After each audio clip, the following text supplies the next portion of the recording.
Hi gamers! How are we doing today? Oh man, it's been a while. Well, not really. Well, last time I streamed, I think it was, God, how long was it again? Like, probably 2 weeks? No, like a week ago, I think. Let me do a little bit of, hold on, let me turn this down a bit. How's that? I hope that's good for y'all. And look at this! I changed my desk a little bit. Here's Griffin. He's saying hello. Hello, my son. Yeah, I changed it up a little bit. Now we're facing where the door is, which is over there.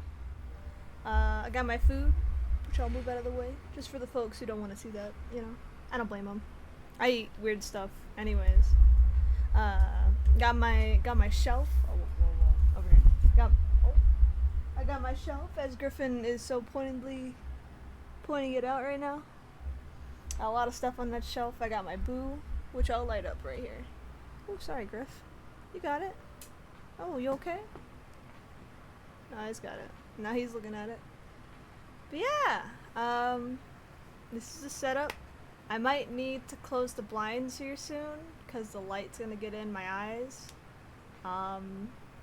But the reason why I don't have it down right now is because, I have my cat thing up there, which if you guys remember from the last streams, I have my little window sticky. Also, golly, that's loud. But essentially it's like this little hammock thing where the cats go on, and they're just sit on it. And my window's the only one that'll work for it, so yeah. The reason why, oh, excuse me, by the way. The reason, Griffin, oh my god. Yeah? You having fun? You're smacking me with your tail, you know. Yeah. You having fun? You having fun? Aw, you're so sweet. I love you too, baby. Ow! Ow! Ow! Ow! I need to clean your chin again. Ow! You're so mean. Why are you so mean, Griffin? Oh yeah. He's having fun. Griffin's doing good. I just gotta get his chin all checked out. Hold on, Griffin. Ow! But yeah, so I changed it because I just wanted to change the scenery. I wanted to reorganize my room, which I did. And I bought some new stuff. Bought some cool things. Like, I'll show you one of the cool things I bought actually. I bought some hair stuff. I got my what is it?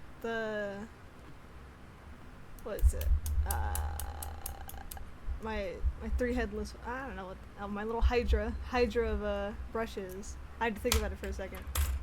But these are cool. I like them. I've been using them for my hair because I'm focused on myself now. Oh, whoa. Go some.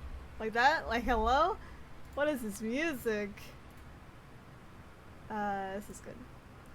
And then I got this. Oh god, here we go. Ta-da! Wow, villain's makeup little thing. Oh my goodness. Oh my goodness. It's cool. I like it. There's not that much pockets, but I don't need anything, you know, terribly big.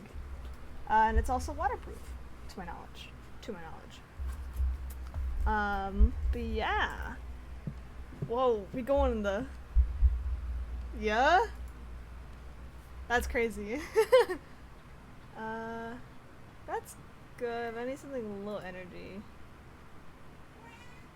This is good. You okay, Griffin? Oh, I see what you're freaking out about. You're freaking about the water, I think. Or this one? You are. See?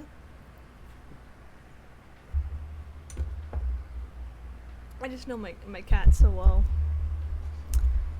I know he's not even worried about it. Well, he's still worried about it, but you know.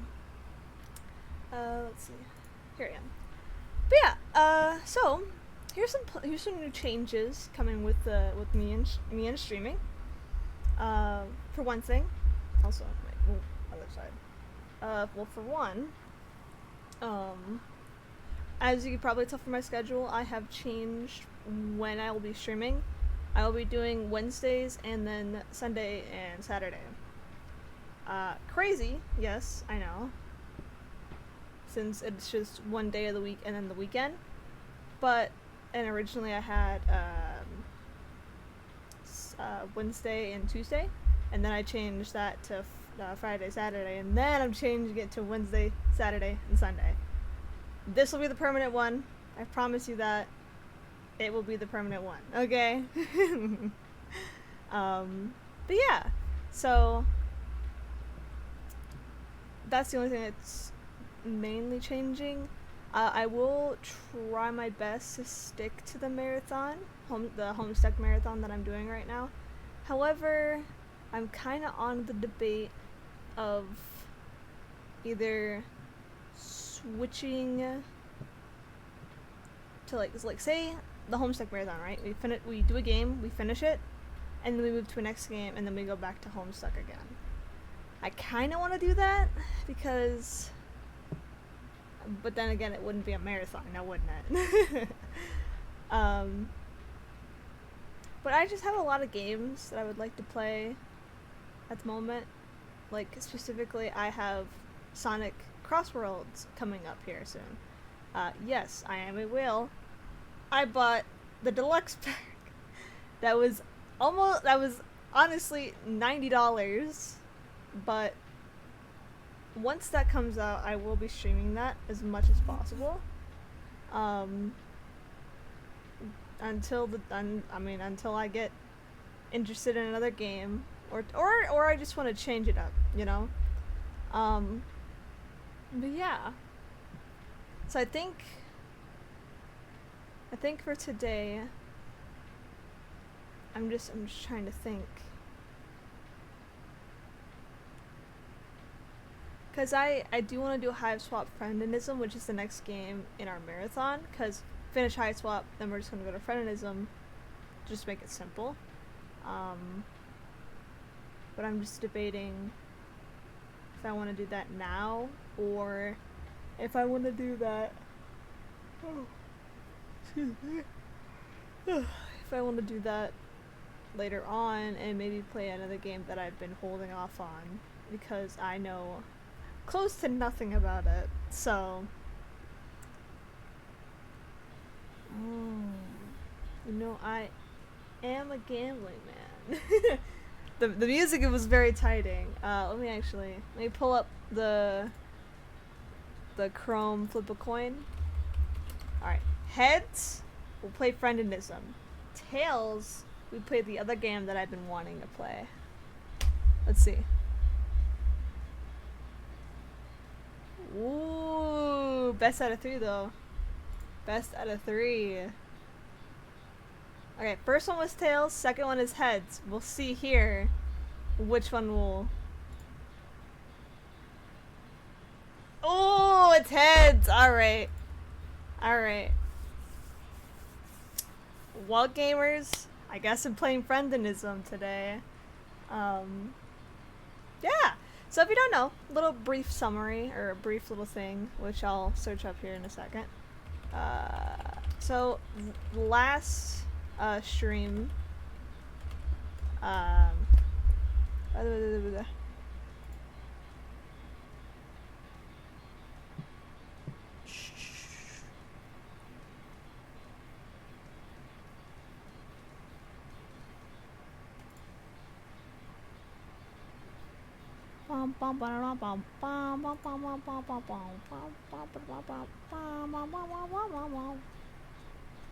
okay.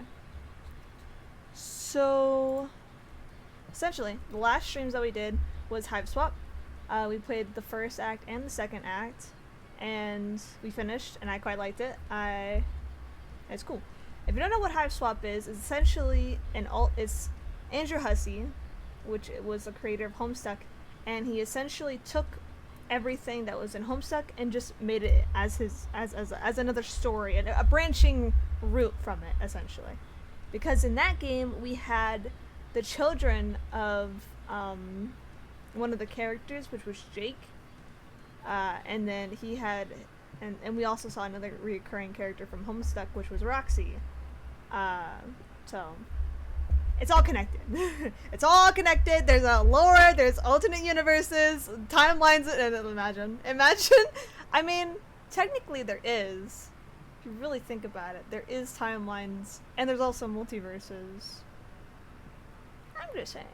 But now we're going to a.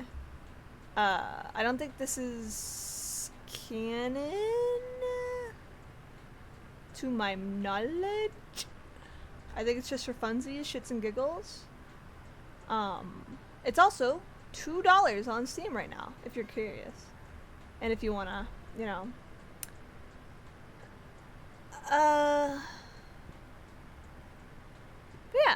Friendism is it's developed by Pumpkin Games, or What Pumpkin Games Inc. It's just a visual novel of all the trolls that we met in Hiveswap. And we'll just be going through that today. So, you know, it's cute and adorable. So we're gonna... Whoa. I did not mean to do that. There we go. Apologies. I just wanted to drag my screen over. Jeez Louise. Let me also grab a tissue, shall I? Oh, sorry, chat. Sorry, I gotta grab it. I gotta grab my jar of towels that I use to make sure that I'm not running or anything, because I'm a weirdo. Alright. We're set, we're ready. Gonna put away my jar of rags. That has 10 base HP, and it does 0 attack because it's just a stationary. Alright, let me pause the music. And let me open this bad boy up, shall we? So the next 2 games after Friendism, because I think we'll get through Friendism pretty quickly, is Pester Quest, which is about the original characters from Homestuck, and then the Genesis project. Now, I am trying to figure out, I think we're going to do Pester Quest first, and then we are going to do the Genesis project, I think that's how I'll do it. Oh yeah. Yeah. Ugh. Yeah? Okay. Let's see. Let's do... Where am I? Here we go. Let's see. The music's all the way up. Let's do full screen. Thank you.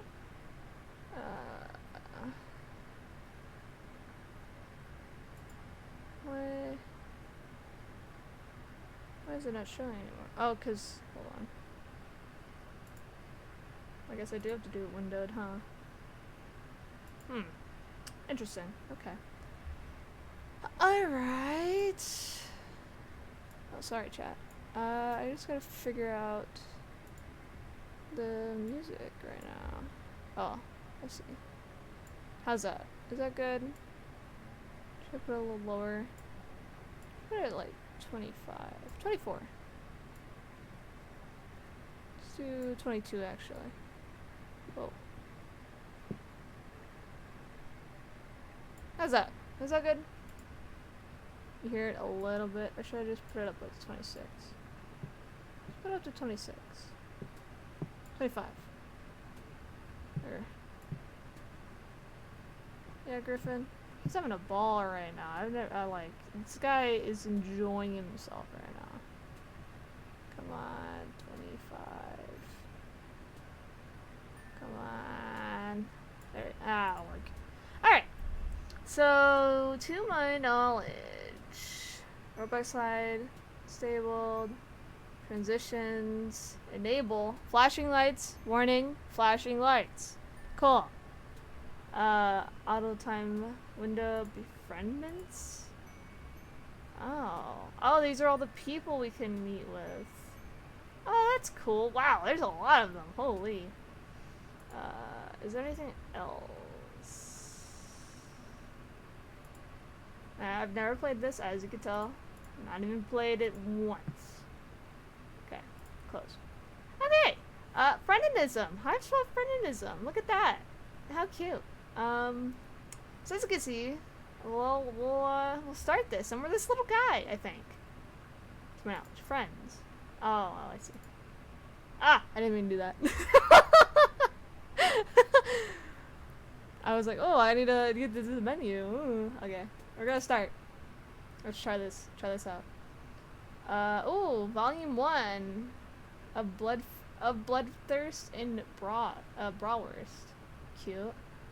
So it's that spider lady and the hot dog guy, and then Volume 2 of Aesthetics, Crimson and Otherwise. This is the gaming guy, and this is that blue artist girl that we met. Of Ladies Grey and Lucy White. Okay, so this is that like that the dead voice from the trial lady that I did. If you watch the previous streams, of course, which you can find it on my YouTube if you're curious. And this is that Western lady. That's cool.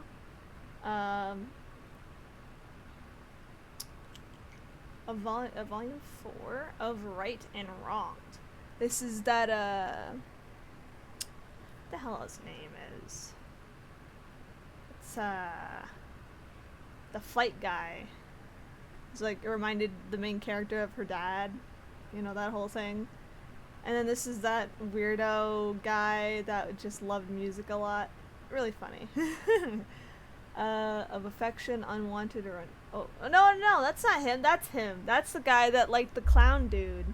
This guy is that dude that sold this information, which is hilarious. Okay, I see. I don't know you though. You're something. Volume 6 of Tex and NV Green. Okay, so it's these two guys, which were cool. They were like our buddies, and then this is the other chick that helped us out. Strong lesbian. Volume 7 of Business, Flagrantly Illegal. Okay, who are you? I don't remember. I know you. You're that other chick with your kiss me's. No, you're not in kiss me's. It's your mate spread. Yeah, you're that cat girl that beat us the fuck up. I don't remember you though, like at all. Volume 8 of Stress's Song and Otherwise. This is the song girl that at the first playthrough that I did, we said no to her, but then we had to go back and tell her don't go on the train. So that's pretty cool. And then this is the trial girl that helped us a lot. Volume 9 of Gazes Cool and Tempers Hot. Why are you here? Aren't you up here? Why are you down here? Okay, cool. This is the mate split to this one. It's cool. Who are you? I know you. You're cool looking though. I like you. This is that attack. The weeaboo. That's it. Volume 11 of Pals and Promises Made and Broken. Okay, so this is that one computer guy, and then this is that chick that was trying to frame one of her girls from her little circle to get killed. Of Know Nothings and Know It Alls. Okay, so this is that one guy who was blocking us from the clown car, and he was kind of pretentious. He also had really long dialogue that I just refused to read because that was just too much. And this is that other chick from the trial. That was like the one that found the book of Fate, Fortune, and Fashion. Ooh, okay. This guy is like that weird undercover dude, and then this is the mate split to this gal up here, which is cool. Of Cleanliness and Clownliness. Ah, little He was the little clown that just said honk the whole time and was adorable. And then you're that cleaning lady in the back of the car. Hey, Griff. You okay, big man? There you go. Oh, there you go. Oh my god, so cute. Okay, volume 15 of creatives, conventional or otherwise. Whoa. You're that little girl, that in our original one, we blamed so that no one would die? I don't know who the fuck you are, though. Big hat guy? Who are you? Okay. Volume 16. What are you trying to do, Griff? Oh, I see. Apologies. He's trying to get my water again. Of cult and captivation. Who are you? Who is this red guy? I don't know. I'm kerfuffle. Oh, excuse me. I know you though, the big man himself. That's the guy. That's the dude. I love him. I don't remember his name, but I love him. And Griffin, please, I beg. Volume 17 of Teen and Tech. Whoa, aberratic. Aspritic? I can't speak today. This is a chick that we were defending in the trial. And this is that really buff chick that we had to wrestle, which was really fun. Volume 18 of Endings Many. This is the guy who was the real culprit, which I learned later, real culprit in the trial, and then these are the two mismatch clowns, with one of them is dead. So, because we killed them. Spoilers, by the way. Alright. Alright, let's try it out. Let's do, Volume 1. You've just crash landed on a planet called Alternia, and staggered from the smoldering wreckage of your ship. You are now completely alone in a strange world. Desperate for information, for provisions, and possibly a bit of medical attention. Most of all, you are desperate for friendship. Fuck yeah. Won't someone on this godforsaken rock be your buddy? Any word will do. You're not that picky. Hang on. What's this now? Is someone approaching? Oh, we get to choose. We get to choose. Can I save? Oh, thank you. Alright. Alright, gamers. I know about you, but I like the hot dog guy. He was really cute. Ardata, Crimea, or Diamond Exali, I think is how I say it. You know, every time I talk to you and I actually tried to be your friend, you'd kill me, so I'm going with hot dog guy. Yes, someone is approaching. A strange, gray-skinned alien with a cozy-looking vest. Perhaps he will make for a good friend? Aren't there voices? I thought there was voices. What the hell? Oh, well. Oh, yeah? Yeah? Let me actually lower this down a bit. 24. I'm kind of banging with this, though.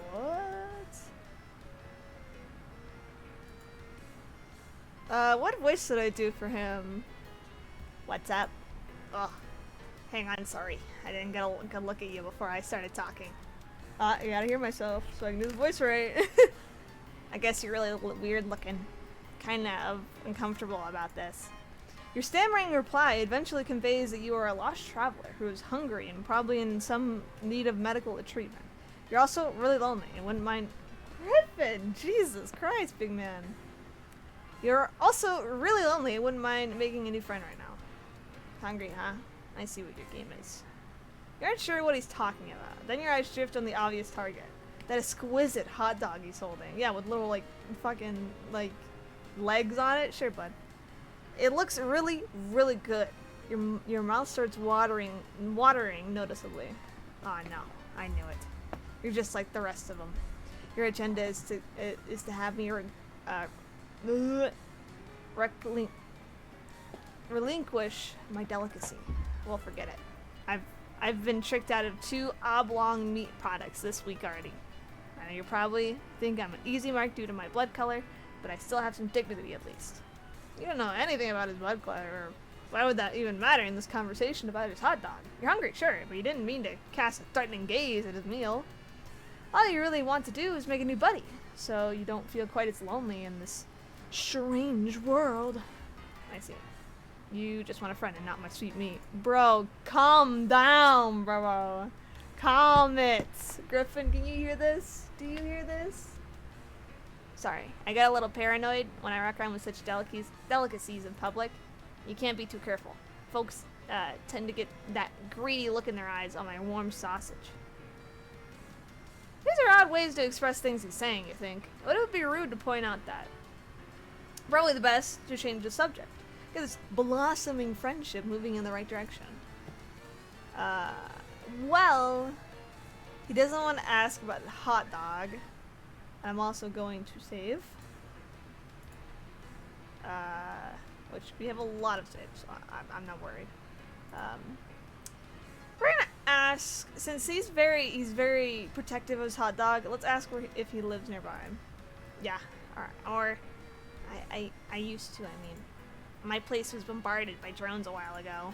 Now I don't have a hive, but I'm making it work out here. Foraging for tasty things when I can. I've gotten pretty good at it. Talking people into giving me meat products, I mean. You quickly feel a sense of pity for your new friend. You thought you had it rough. Crash landing here, hungry and friendless, and come to think of it, you feel like your arm's broken. Great. Your ribs too, maybe, but enough self-pity. This is about making a new great friend. You ask your friend if there's anything you can do to improve his life. Oh wait, are we friends now? Like, is that official? Man, I don't know. Why don't we slow it down a bit, see how things go? I'm not saying it's out of question. I just think I should take some time to see if you're actual friendship material. Someone I trust, you know? Not some other looky-loo gunning for my delicacy. Oh, damn. You've got over your skis again. Of course, he's right. This is totally reasonable. You feel sure you can do what it takes to win him over. You make a mental note to avoid looking at or even mentioning his hot dog, since it seems like such a sensitive subject. You do everything in your power to avert your gaze from the hot dog. You are aggressively not looking at it, in fact. Oh, yeah? Man, I need a chip after that. That's crazy. I'm also eating some nachos today, but without the cheese, because I can't handle that right now. And it's very, very messy. Oh, God.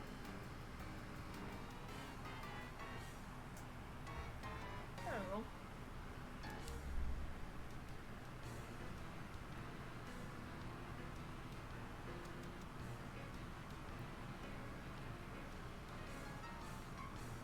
Sorry, chat. It's good nacho. Don't think hot dog thoughts. Don't think hot dog thoughts. It's working. You're not even thinking about hot dogs at all. It's like he's never even holding one. Or no one ever brought up the fact that hot dogs exist. He seems to notice on some primal level. On your current non-hot dog mindset. He smiles.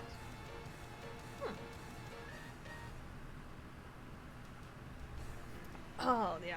That hit the spot.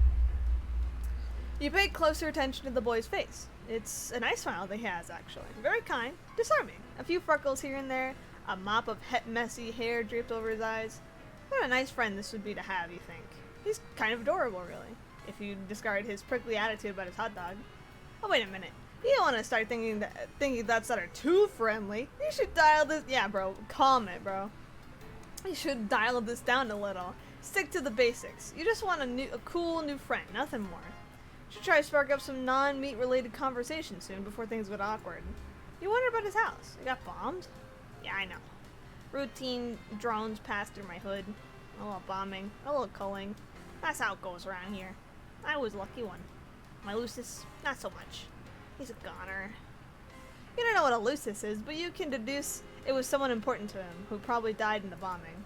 Rather than overwhelm him with stupid questions about his culture, you decided the right play is to show some sympathy. Thanks. I miss him. Sometimes I think I enjoy savory blunt delight. Imagine if I did it like that. As a way of covering up in the pain. They're so good that it's hard to stop. I flavored my juicy meats before he died anyway.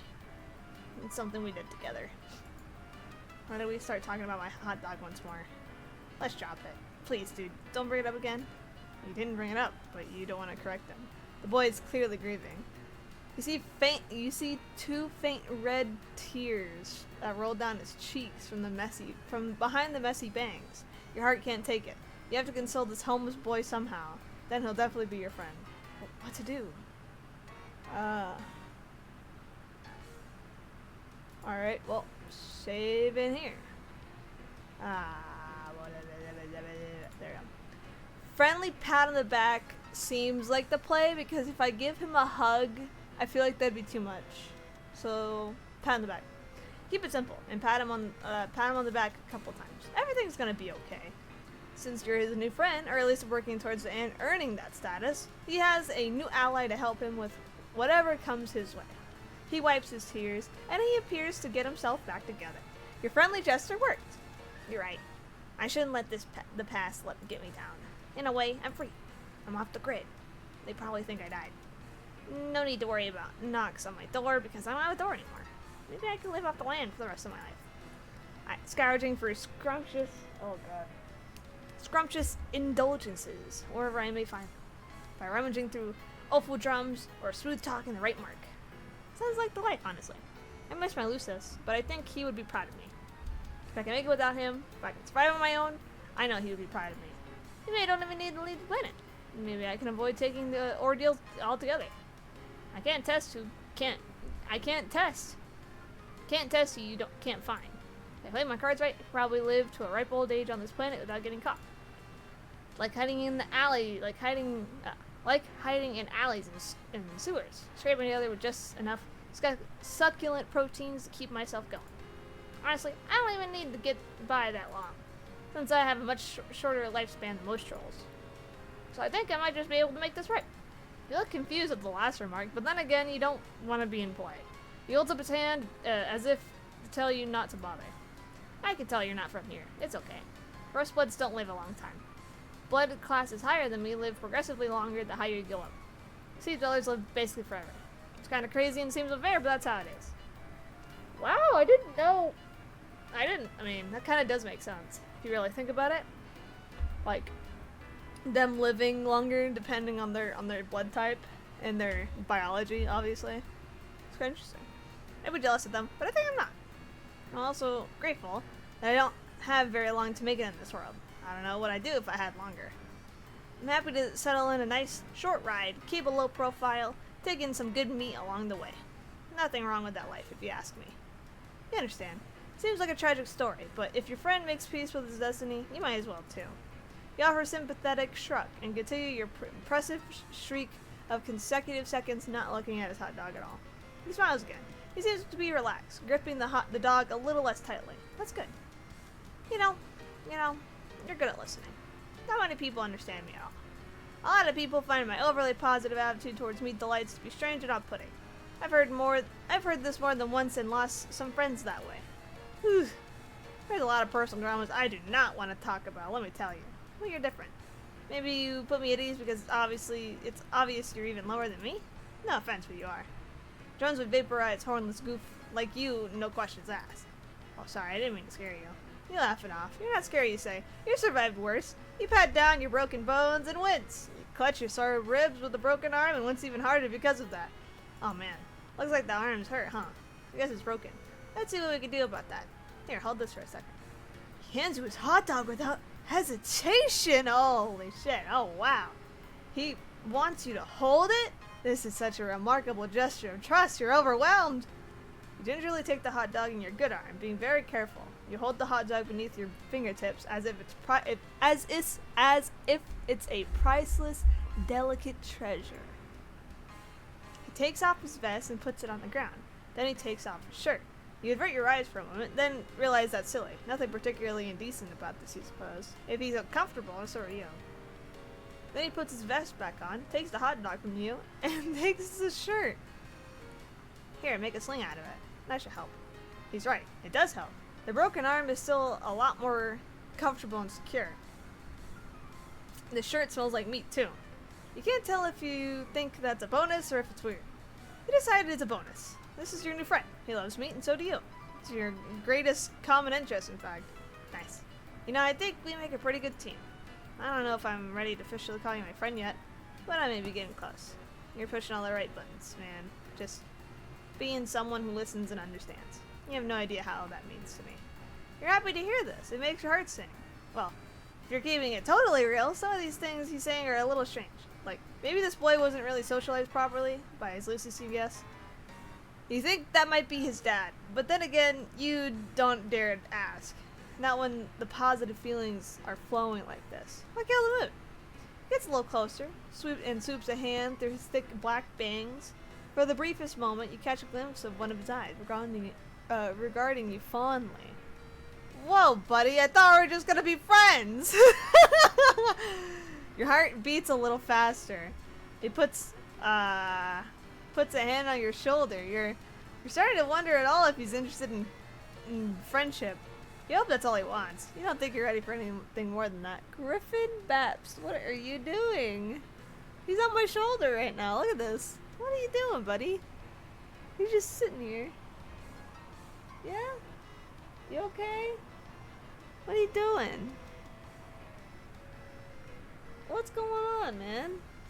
Lord have mercy.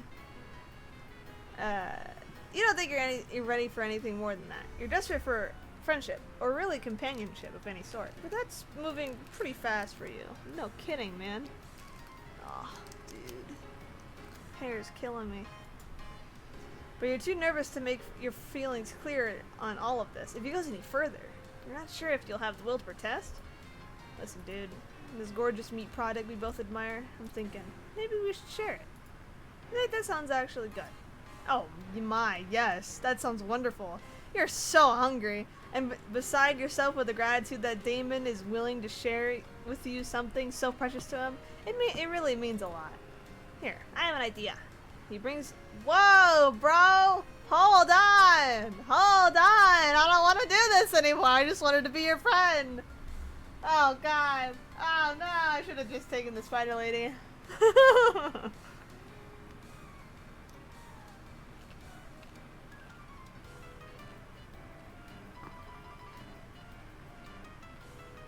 Sorry, chip is important.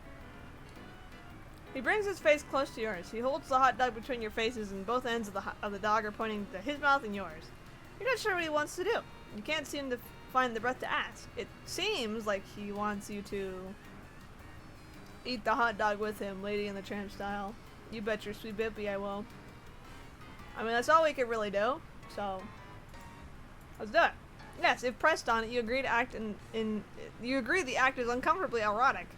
But you'll have to admit, it is a good way to share a food item, whilst ensuring it gets split about evenly. And you absolutely loathe the idea of letting your friend down. It's completely at odds with your values as a person. Oh, buddy. Oh, buddy. I'm drinking. Cheers. Cheers, guys.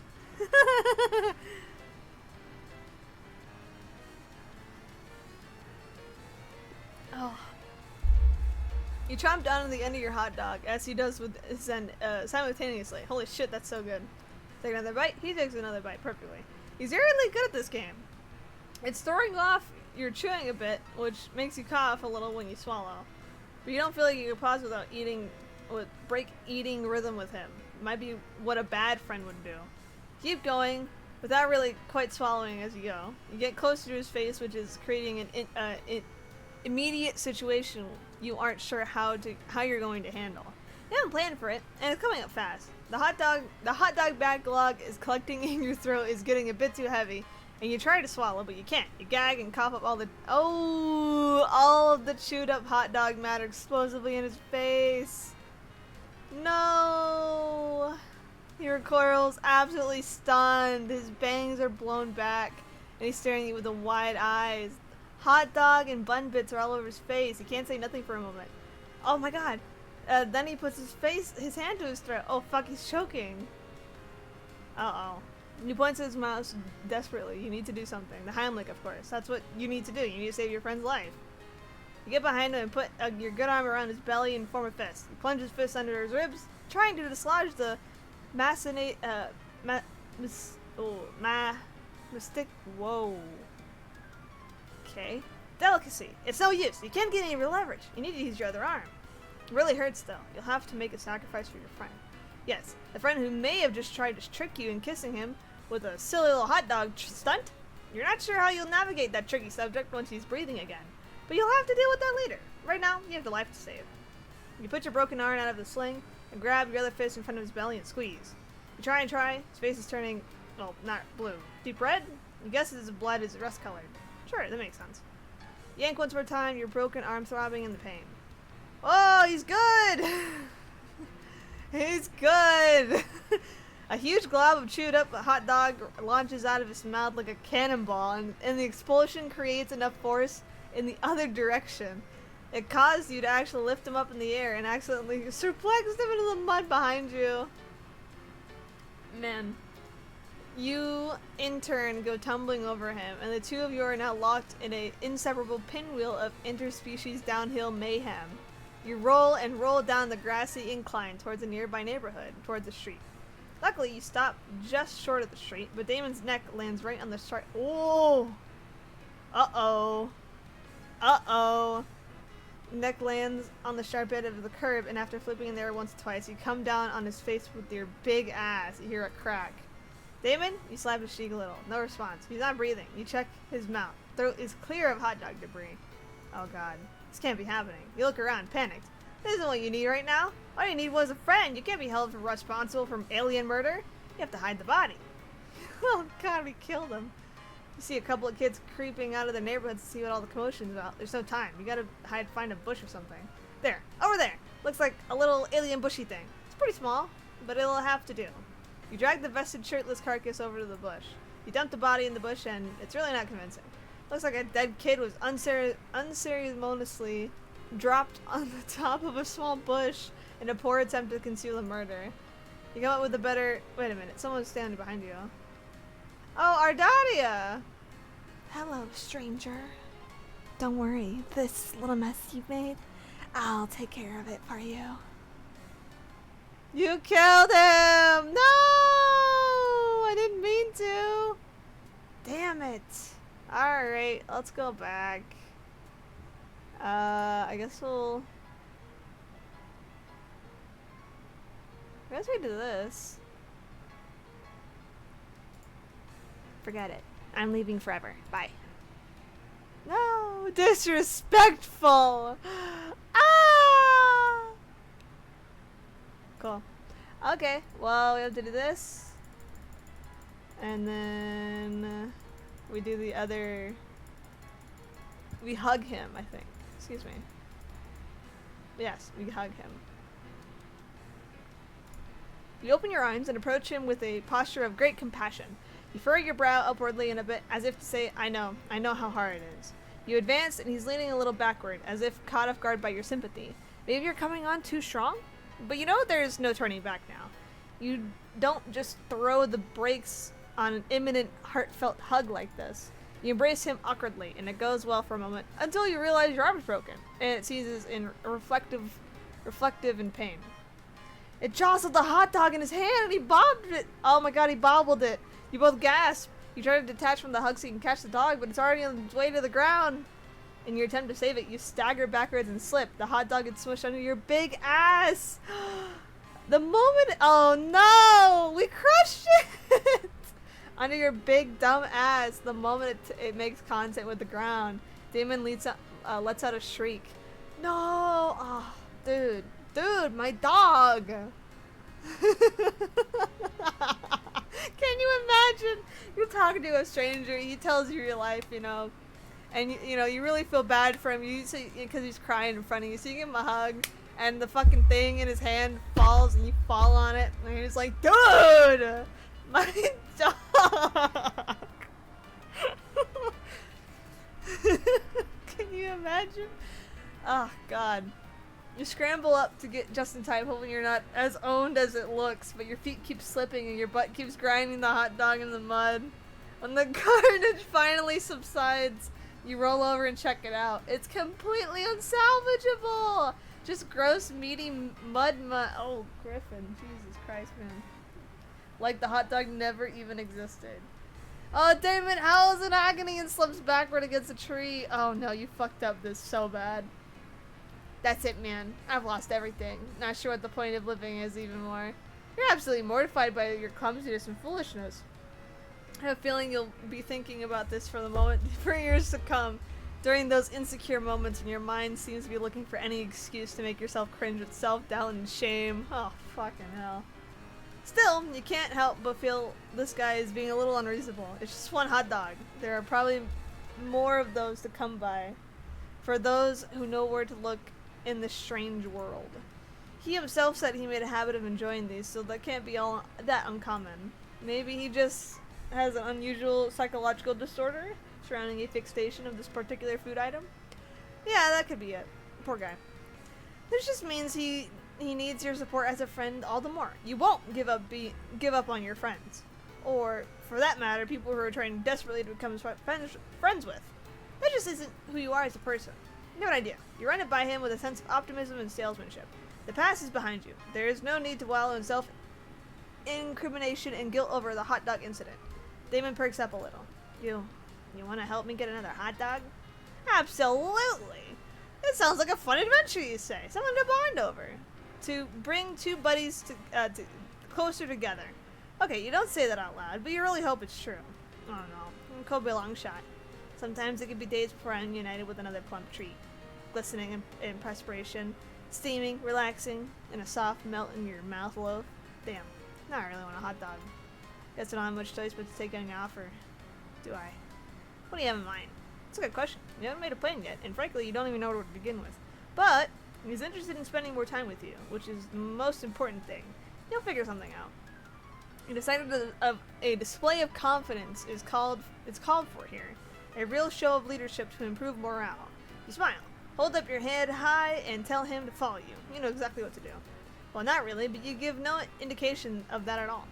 He's definitely intrigued. You got him hooked now, you think. He's probably wondering if he hit pay dirt, finding a new friend with the hot dog hookup. Of course, you don't have the slightest idea of where to find a hot dog, but you've got to admit, you're enjoying the feeling of being important and valued as a potential friend. You don't want to think you don't want to do anything underhanded, yet you can't help but feel you probably milked this social gambit for all it's worth. Oh wow, we're going places, huh? This way, you say as you begin marching confidently in a random direction. He obediently follows and begins rubbing his tummy. Oh man. You begin to feel nervous almost immediately.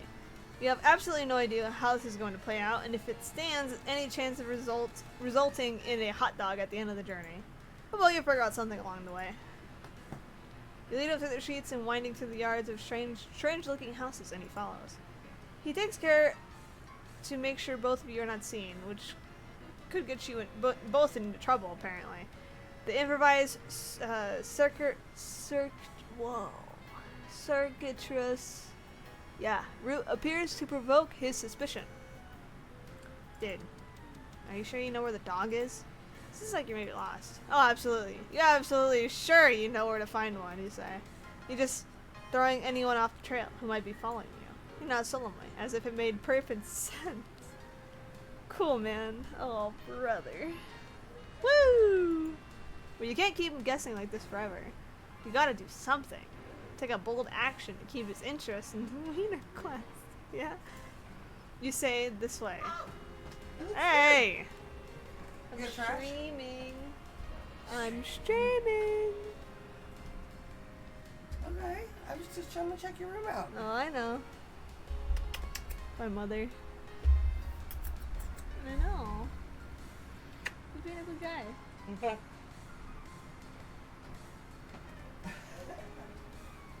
See this way. Down here, this is a shortcut to the hot dog supply you've privy to. It's the mother lode. In the sewer. Yes, totally. Just a short trek through the sewer. Shouldn't be for another hour or several of sewer trudging. That is, if he still has the will to do it to get his hands on more juicy dogs. Oh hell yeah, you know it. After you, man. An hour later, you're so deep in the sewer you've lost all bearings and sense of direction. You could be anywhere right now. You've taken so many crazy turns. Still, you don't let up for a second that you're lost. You make each turn with decisive conviction. He's still following you, but now he's having trouble keeping up. He's out of breath and struggling with the foul smell. God, you're leading this poor guy everywhere, aren't you? Can't say you're enjoying it much either, but you can't let in the fact that you're doing what you're doing now is anything other than the most casual routine for you. Like you do this every day, just a quick jaunt through the sewers to hit up this vast mythical trove of meat products. Okay, when you put it that way, it seems maybe this. Hey, What? all those bags of things in my room closet needs to go. I need to put my laundry basket right there. Well, I can move it later. You put it in the garage or something. No, don't put it in the garage. Well, you need to put it somewhere. I will. What do you want? Just looking. Okay. Yeah, I did some rearranging and I put some stuff in our closet, but I'll move it later. I think after when I'm done with stream, I'll move it over there. I just don't know where I'm gonna move it. That's just a real question here. We'll see. Okay, when you put it that way, maybe this all sounds a bit insane. Still, you're in too deep to second guess yourself now. Hey, I gotta stop and rest. I can't lie, I'm starving for a heavenly Frankfurt. But this might be too much for me. I don't think I'm cut out for this. You pause and look back. He's sitting down now, slumping against the filthy sewer wall. You're intensely relieved to see that you may have just won this impromptu game of sewer hot dog chicken. More importantly than that, this looks like an ideal time to show some sympathy and maybe have a bonding moment with your would-be friend. You sit next to him with a broken arm, put a hand on his knee in a platonic but deeply understanding way. Your arm hurts when you do this, but it's worth it. Every little gesture counts when making a new friend. I kinda suck. My looseness is gone. I don't have any skills. And most people think I'm weird for liking hot dogs so much. I'm probably just gonna get killed. I'm not good at going on adventures or doing anything hard. All I'm good for is finding an easy meal here and there, however I can get it. I like talking people out of their fine sausage using tricks or other plays which end up losing me friends. I think it's unthinkable that anyone would actually want to do anything nice for me, or would want me to have that sweet, sweet meat I desire. Or at least it was unthinkable until now. Your heart begins to race. Could it be? Is this shitty improvised sewer escapade actually working? You can't believe it. I can't believe it either. No one has ever done so much or worked so hard to try to get my hands on another magnificent banger. That's a good one. I should call hot dogs magnificent bangers. These are bangers in my hands, bro. Sorry for being emotional like this, but like, this is new for me. I don't know how to handle it. I'm just so grateful. So grateful. I'd be thrilled to call you a friend, man. Whatever you are. You're overjoyed! Unbelievable! It's almost too good to be true. Well, what now? Such a sudden turn of good fortune, you hardly know what to do. Should you hug the guy? Last time that didn't go well, but this time you're not holding a hot dog for you, so clumsy to file. So maybe this is your moment. Wait. Well, what's that? The deep rumbling sound begins to echo through the tunnels. Oh shit!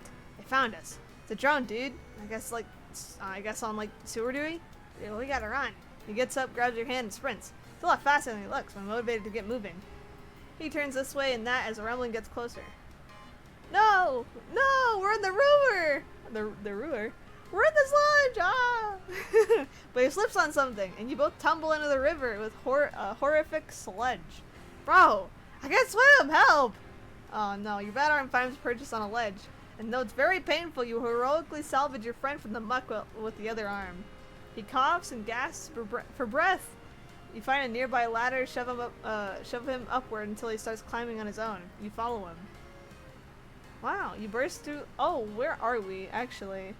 You burst through the lid on the floor, and you both flop out of the hole, drenched in filth, smelling horrible, and completely exhausted. But at least you're safe, you think. Amen. I just want to know, even though we didn't find the glorious treasure you were leading us to, I'm happy it all turned out. Maybe I don't need the hot dogs in my life as much as I thought. Maybe that's not the real treasure after all. It's been a journey for me, let me tell you. I'm learning so much about myself, about life, because of you. His bushy hair, golly, is slicked back from his eyes due to the sludge. He's giving you a penetrating, soulful gaze of presumably pure friendship, or is it even deeper than that? Wow, this is intense. Then something catches your eye just above him. Something dangling. Lots of dangling things, actually. Come to think of it, it's really cold in here. Freezing, actually.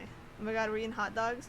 You realize, holy shit, You're in a weird alien meat locker. You're absolutely surrounded by dangling meat products, including many sausages. Thousands of them. You begin to sob.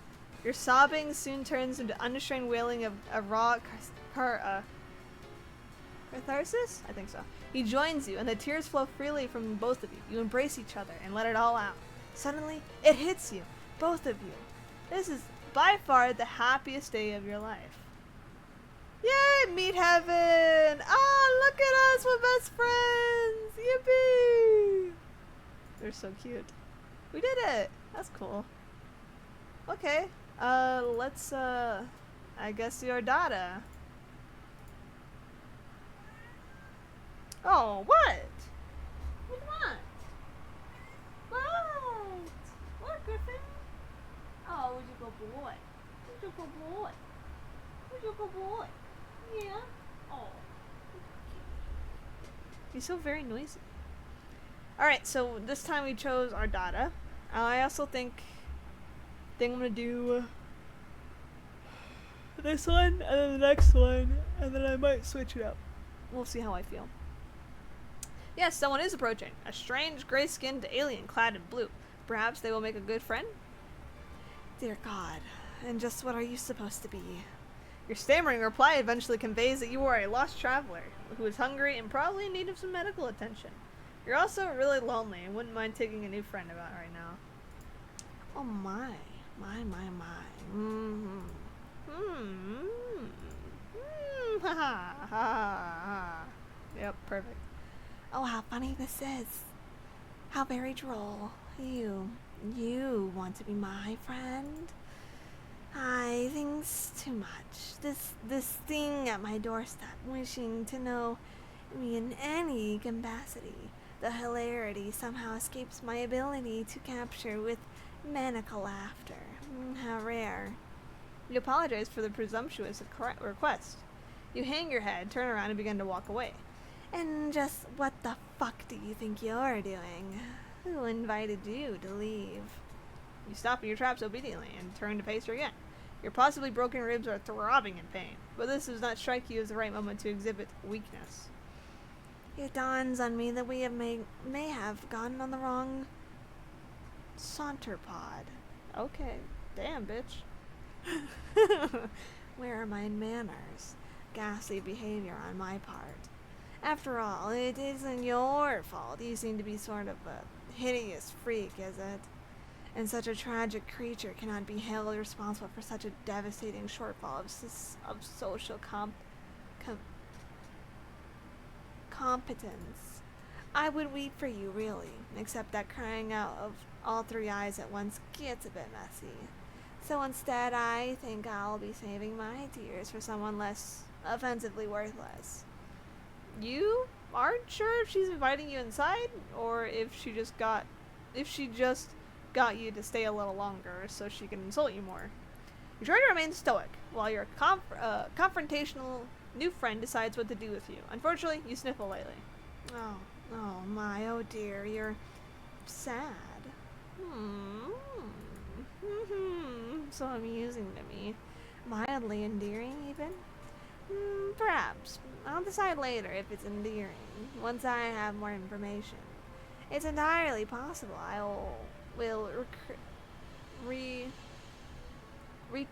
Whoa, three eyes, okay,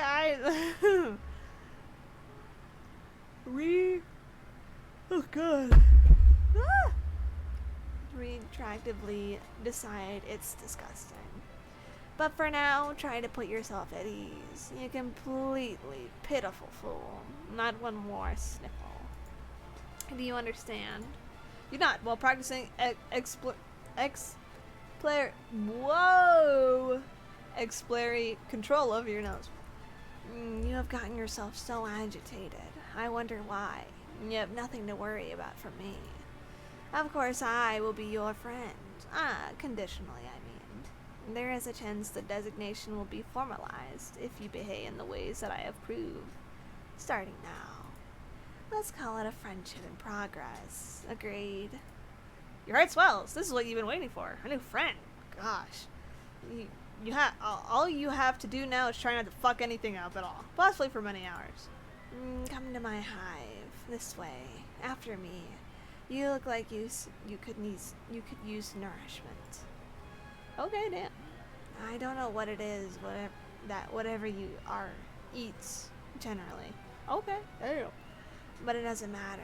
You will eat whatever it is I have on hand, and if I tell you to. How does that sound? How does it sound? I already done hot dog guy, so I'm saving over this. Yep. Cool.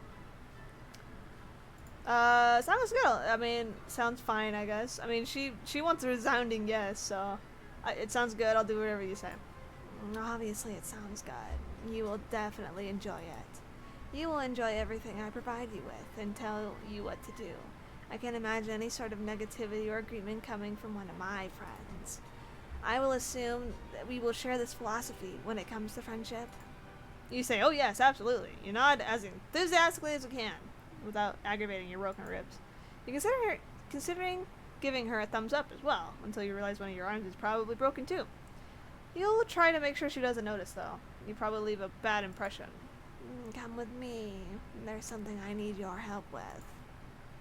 Oh, you follow her into, whoa, sweetheart, why is there hooks there? I mean, shit, I didn't know we were doing Dead by Daylight in this hoe. You follow her into her hive. It's a bit gloomy in here. You suppose she's going to fix you up something to eat soon, as promised. You pass through her kitchen and out on the other side to another room? Okay, yeah, you guess dinner can wait. This way. Try not to let any of your broken limbs slow you down. A good friend wouldn't allow such trifling physical ailments cause me any inconvenience. Oh, so you guess she does know that you're injured. Fair enough. You hobble a little faster through another door in a much darker room, and now down a flight of stairs? It's hard to see. There are torches along the wall ahead. A monstrous noise rumbles below. Don't mind her. She's just hungry. She's always hungry, though. What's that? You're hungry, too? I have not forgotten. What sort of piece of shit friend do you take me for? You didn't remind her that you're hungry. You thought about it, though. Can she read your mind? You hope not. This is gonna make this friendship in progress a little bit awkward. Here we are. Oh, God. Tap out. God. Here we are. This is where you'll be most useful to me as a friend. Oh, Lord. You look around. With a sense of relief, you see no sign of whatever hungry thing was grumbling down here. You're less relieved to see several other kids trapped in cages of various size and shape. One of them makes eye contact with you. The boy is the same kind of alien as her. Horns and all. He has a dark red symbol on his shirt. His expression seems to plead with you. He struggles to say, oh, and your new friend looks unamused and twitches her finger. Helpo. Helpo? Helpo. Oh. Helpo, which I mean, hello, of course. Looks like you've made a new friend in progress, chosen by the great and beautiful Arati. She's my savior, my only reason for being. I am nothing without her. I hollowed myself out and let her make a nest inside of me if she permitted it. You turn away from this boy. You don't want to hear anything he has to say ever again. Don't mind him. He's always regarded himself as a comedian. Now, come, over here. This is what I need your help with, if you're going to be any value to me as a friend. You're lead to a dank corner of this, well, you're gonna call it like you see it, this dungeon. Your new friend has a dungeon full of sad, suffering children, presumably a monster lurking somewhere in here as well. It's not ideal. Then again, social beggars like you can't be choosers. I've been having an awful time with it. You can do it for me. It will save me time. You look at the thing in question. You doubt she's been having an awful time with it at all. You doubt it's because it's still in the box. Looking completely untouched since it was brought down here. It's a box containing a table? A table that looks ominously like it was designed to keep a person strapped to its surface. I will need you to assemble it. Here's a screwdriver in case you need it. I will assume other required tools are contained within the box. You take the screwdriver with your non-broken arm. This isn't exactly what you had in mind. You don't know what you had in mind, really. A warm meal and a friendly banter, and perhaps a sling for your arm and a rib would... Oh no. Her voice is so hard, but I have to keep it in this tone. I can't cough. Oh, God.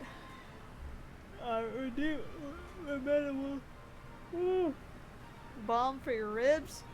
Still, you open the box without protest. Hold on.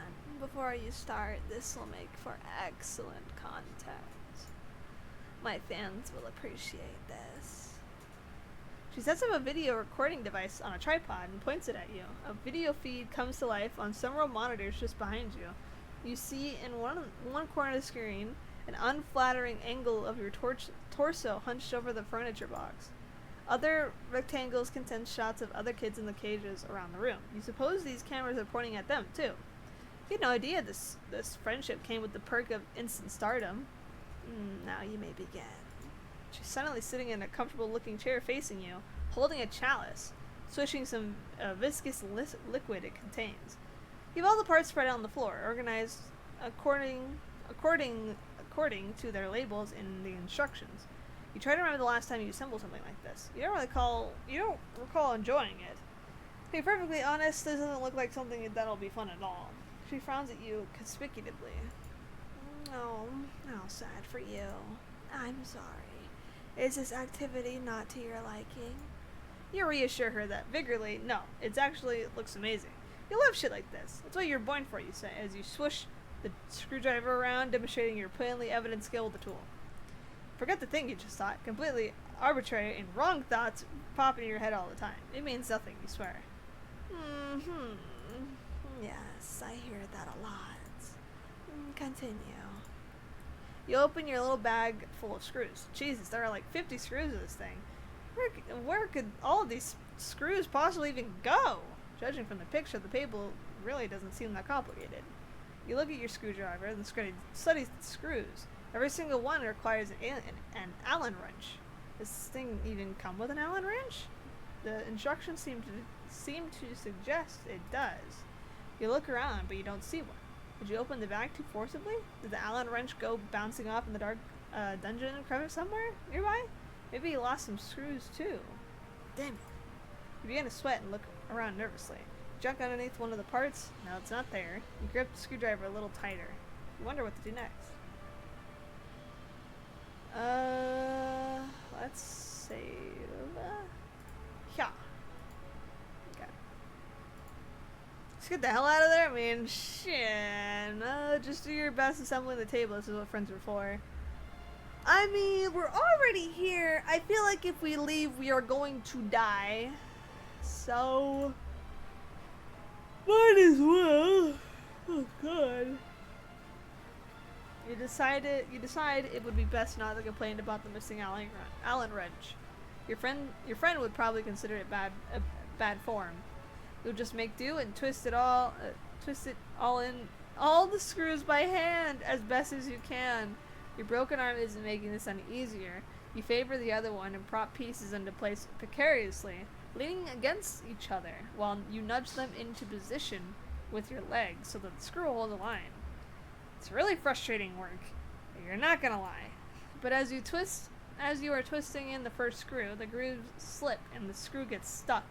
But you've already turned it too tight. Now it's hard to get out. You twist in reverse harder, but your fingers slip and the table pieces start to slide. They're gonna fall. You react to catch them, but it's too late. The heavier pieces tips over and slams you in the broken ribs on its way to the floor. No! It hits the floor with a bang. The struck screw pops out and goes bouncing 10 or 15 feet away, settling deep underneath a piece of dungeon furniture. God, you're probably gonna need to get that. You hear a light chuckle. God. She takes another sip of her chalice and settles more comfortably in her chair. Is she enjoying this? You think she's enjoying watching you struggle to put this stupid thing together? Maybe a little too much. Nevertheless, you continue. A friend's a friend, and you don't like letting your friends down. You committed yourself to this project. You will get the screw out underneath there a bit later. Maybe you need to get the final. Maybe when you need to get the final screw, you turn your attention back to the table pieces and try a different strategy. You place the biggest part, the table platform, flat on the floor. The legs will be pointing upward if they were attached. You position one leg in the right spot, with in alignment with the holes. Sit on the table platform and study the leg with your feet. Grab another screw and concentrate. She sounds so pleased. It's strange, you admit, for watching this sort of activity to make someone so happy. Yeah? Weirdo? But you also have to admit taking a certain pride in it. It's wonderful, actually, to feel useful, wanted, important even, if only somewhat, Meanly? That's crazy. To a great new friend who has discovered a way for your talents to improve her life. Out of the corner of your eye, you notice one of the cage kids reaching out with his hand. He's concentrating. Then you notice the screw you lost slowly slide out underneath its hiding place. Nice! Everyone's working like a team down here.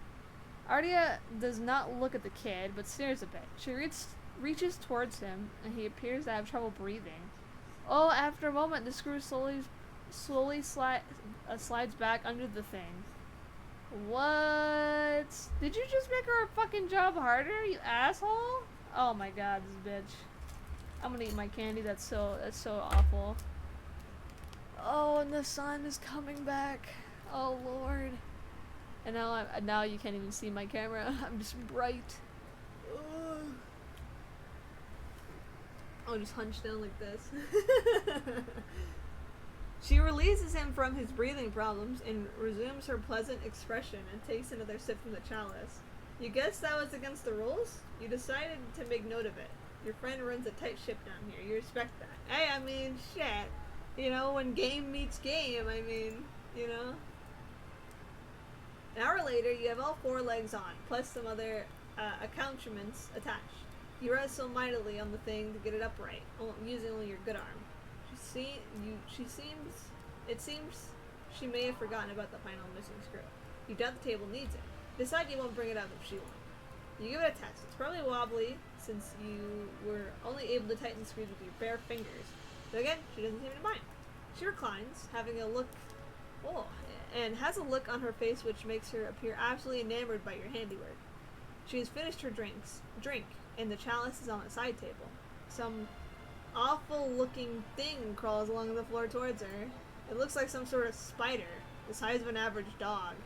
Its abdomen is preposterously large. Actually, you think it's a huge tick. And that's what it looks like. Oh, so she's a tick, not a spider. It settles just in front of her. She puts her legs on top of it and crosses them. It settles under their weight and grumbles. Let's try it out, shall we? You shrug and sit down on the rather rickety table. You're about to lie down, but she interrupts you. No, you fool. You absolute fool. What do you think you're doing? That's not what I meant. Get up. You stand up embarrassed. Again, without looking at the cage kid, she raises arms towards him and beckons. He stares blankly and opens his own cage, which apparently wasn't locked. He shuffles vacantly to your table and lies down on its surface. She looks at you expectantly. You aren't sure what to do. What? You didn't think I'd be playing table stickball on that thing, did you? You aren't sure what table stickball is. Oh, you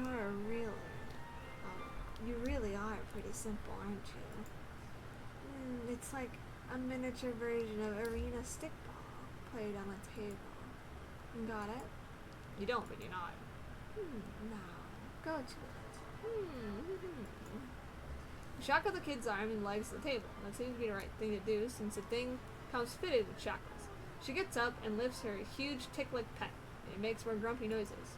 She plops the enormous thing right down on the kid's chest. It appears rendered unable to protest.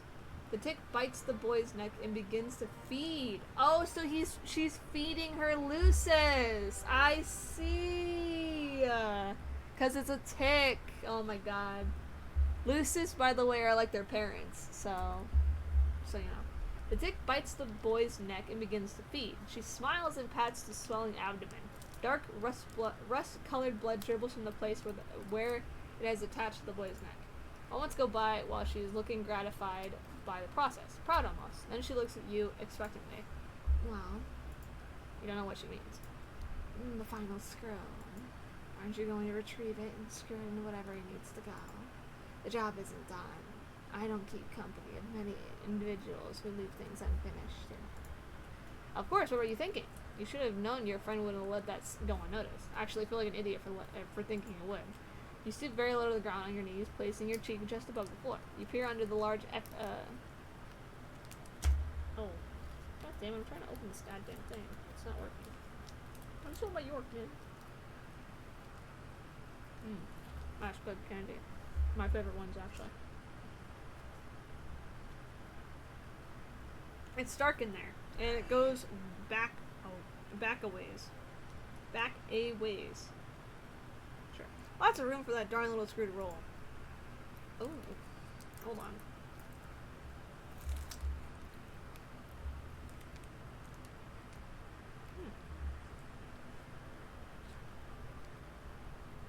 Sorry, this gun is so good.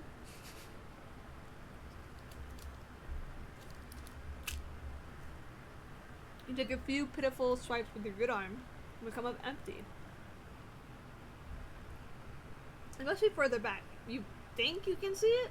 Yeah, that must be it. Just a little further. You have an idea. A tool will be helpful. You guess the screwdriver will come in handy after all. How does she know? Your new friend must be very wise. You think you're liking her more every minute. Just grab the screwdriver and feel around for it. Yes, you got it, you think. You carefully scrape it up closer to you, then pick it up. Then you go back to the table and find one remaining hole you left unscrewed. You slide on the table as a mechanic would with a car. There it is. The table is creaking and wobbling quite a bit right now. The tick is really getting into its dinner, it seems. All the loose screws on the table have added up to a lot to give and leeway over the stability of the furnishing. Maybe the final screw will help. Abradia returned to the setup with the monitors. She's adjusting some settings on the feed, controlling the zoom of the camera, typing some remarks in the chat window. This is very good material today. It's not often that I can provide content to this caliber to my subscribers. Go on, complete your project. This will be very good. You still think it's weird that she likes watching you put furniture together so much, but you're not one to judge friends. Sounds like a great way to lose friends, honestly. You screw in the final screw, but the stresses of the table are causing the holes to be misaligned. This won't be easy. The huge tick shifts its grotesque body above you, causing the table to creak loudly. You nervously slide halfway under the table to check it out. Oh! Uh-oh. Then a loud pop! Then the sound of scraping metal. 6 or 7 screws shoot out of the desk like rivets in a sinking submarine. What a piece of shit this thing is. You think a little too late. You really needed the Allen wrench. All 4 legs splay dramatically out from underneath it at once, like a baby deer on ice. The table platform comes crushing down on your lower torso, breaking your pelvis. No! You bellow in pain and flail to pull yourself out.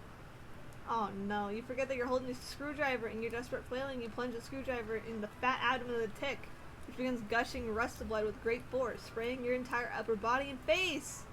No! Uh-oh. The beast starts thrashing wildly and screaming. You can't see your new friend due to the blood in your eyes, so you can imagine she's thrilled about what's going on here. Your annihilated pelvis is in perfect agony. No! You have to get your miserable torso out and other from the shitty table. You have an idea.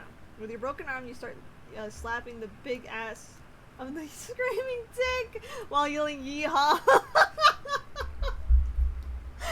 You're telling me that this motherfucker, he's laying on the table, underneath the table, right? And the tick smashes him. His pelvis is broken. His pelvis is gone. And you're telling me this guy slaps the tick and goes, yeehaw? What are you, bro? What are you? You clutch the screwdriver handle with your other hand hard. Uh-oh. Uh-oh. The blood-gushing monster starts kicking and rearing, then blasts off across the dungeon floor like a pig at the radio. You're holding for dear life, still blind, but your plan works. You've been pulled out under the tomb you spent the last hour reconstructing for yourself. Your pelvis is in ruins, at least you're free now and riding like the wind. Oh god. As you and the blood-spewing tank go tearing around the room, crashing into stuff, you hear a boy crying. You guess Aradia became distracted enough for your foolish display to cease her paralyzation method on him. Or maybe distracted is the wrong word. Maybe she's disappointed in your foolishness. Oh god, you might be blown right now. The dick swerves suddenly and he starts running up the stairs. Ow, ow, ow. Your brittle pelvis feels every step the way up. It careens through the rest of the hive, crashing through the front door. Then it comes to a sudden stop. You're catapulted violently over its backside and sail 50 yards through the air? Bro's dead!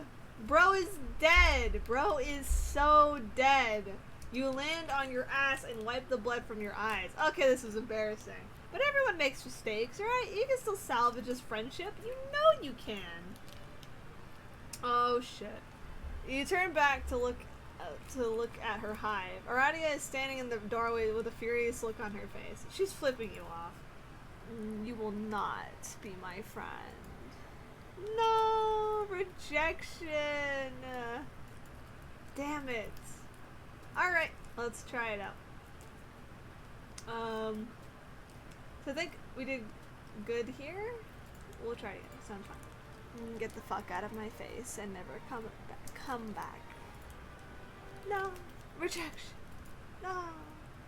No. Okay, cool. Get the hell out of here. Just do, okay, so I guess I just have to escape. First, you clear your head and try to think of innocent thoughts. Fluffy cats in the sky, ironing some clothes, a winning touchdown pass from sports, Aradia's long black hair spilling all over her cloak, wait, these are not innocent thoughts. Shut it down, shut it down. There's no time for thinking, you have to act. You hurl your screwdriver at her and run. She calmly lifts a hand towards one of the kids in the cages. The kid tenses up and lifts a hand in the direction of the screwdriver. The screwdriver freezes midair right in front of Ardia's head. Oh no! You run up the stairs. She twitches a finger. The cage kid does a full body spasm, and the screwdriver goes sailing towards you. It stabs deep in your leg, and you buckle over, tumbling backwards down the stairs. You're in a crumpled heap at the bottom of the stairs, bleeding. And you think your arm is broken in 2 places now. That didn't seem very friendly to me. Luckily for you, I'm very determined to make relationships work. Even ones with people who flee simple furniture assembly projects. She stands over you. You attempt to pull the screwdriver out of the leg, but your entire body locks up. You can't move. She just holds an outstretched hand just above you. You shouldn't try to move yet, and certainly shouldn't try to pull out that screwdriver. You'll get blood everywhere. To my 3 little eyes, under the present conditions, it seems to me that the only one of us should attempt walking. Only one of us should attempt walking up these stairs. You feel relieved. Perhaps she has some alien means of levitating you up the stairs? Wait, no. Your body is tensing up again. It's moving without your permission. You get to your feet without taking out the screwdriver. Wow, that hurts. What is she making you... Wait, she can't be. You use both of your arms with all your strength and pick up her entirely. The pain from your arm is excruciating. The arm... Oh god. Oh god.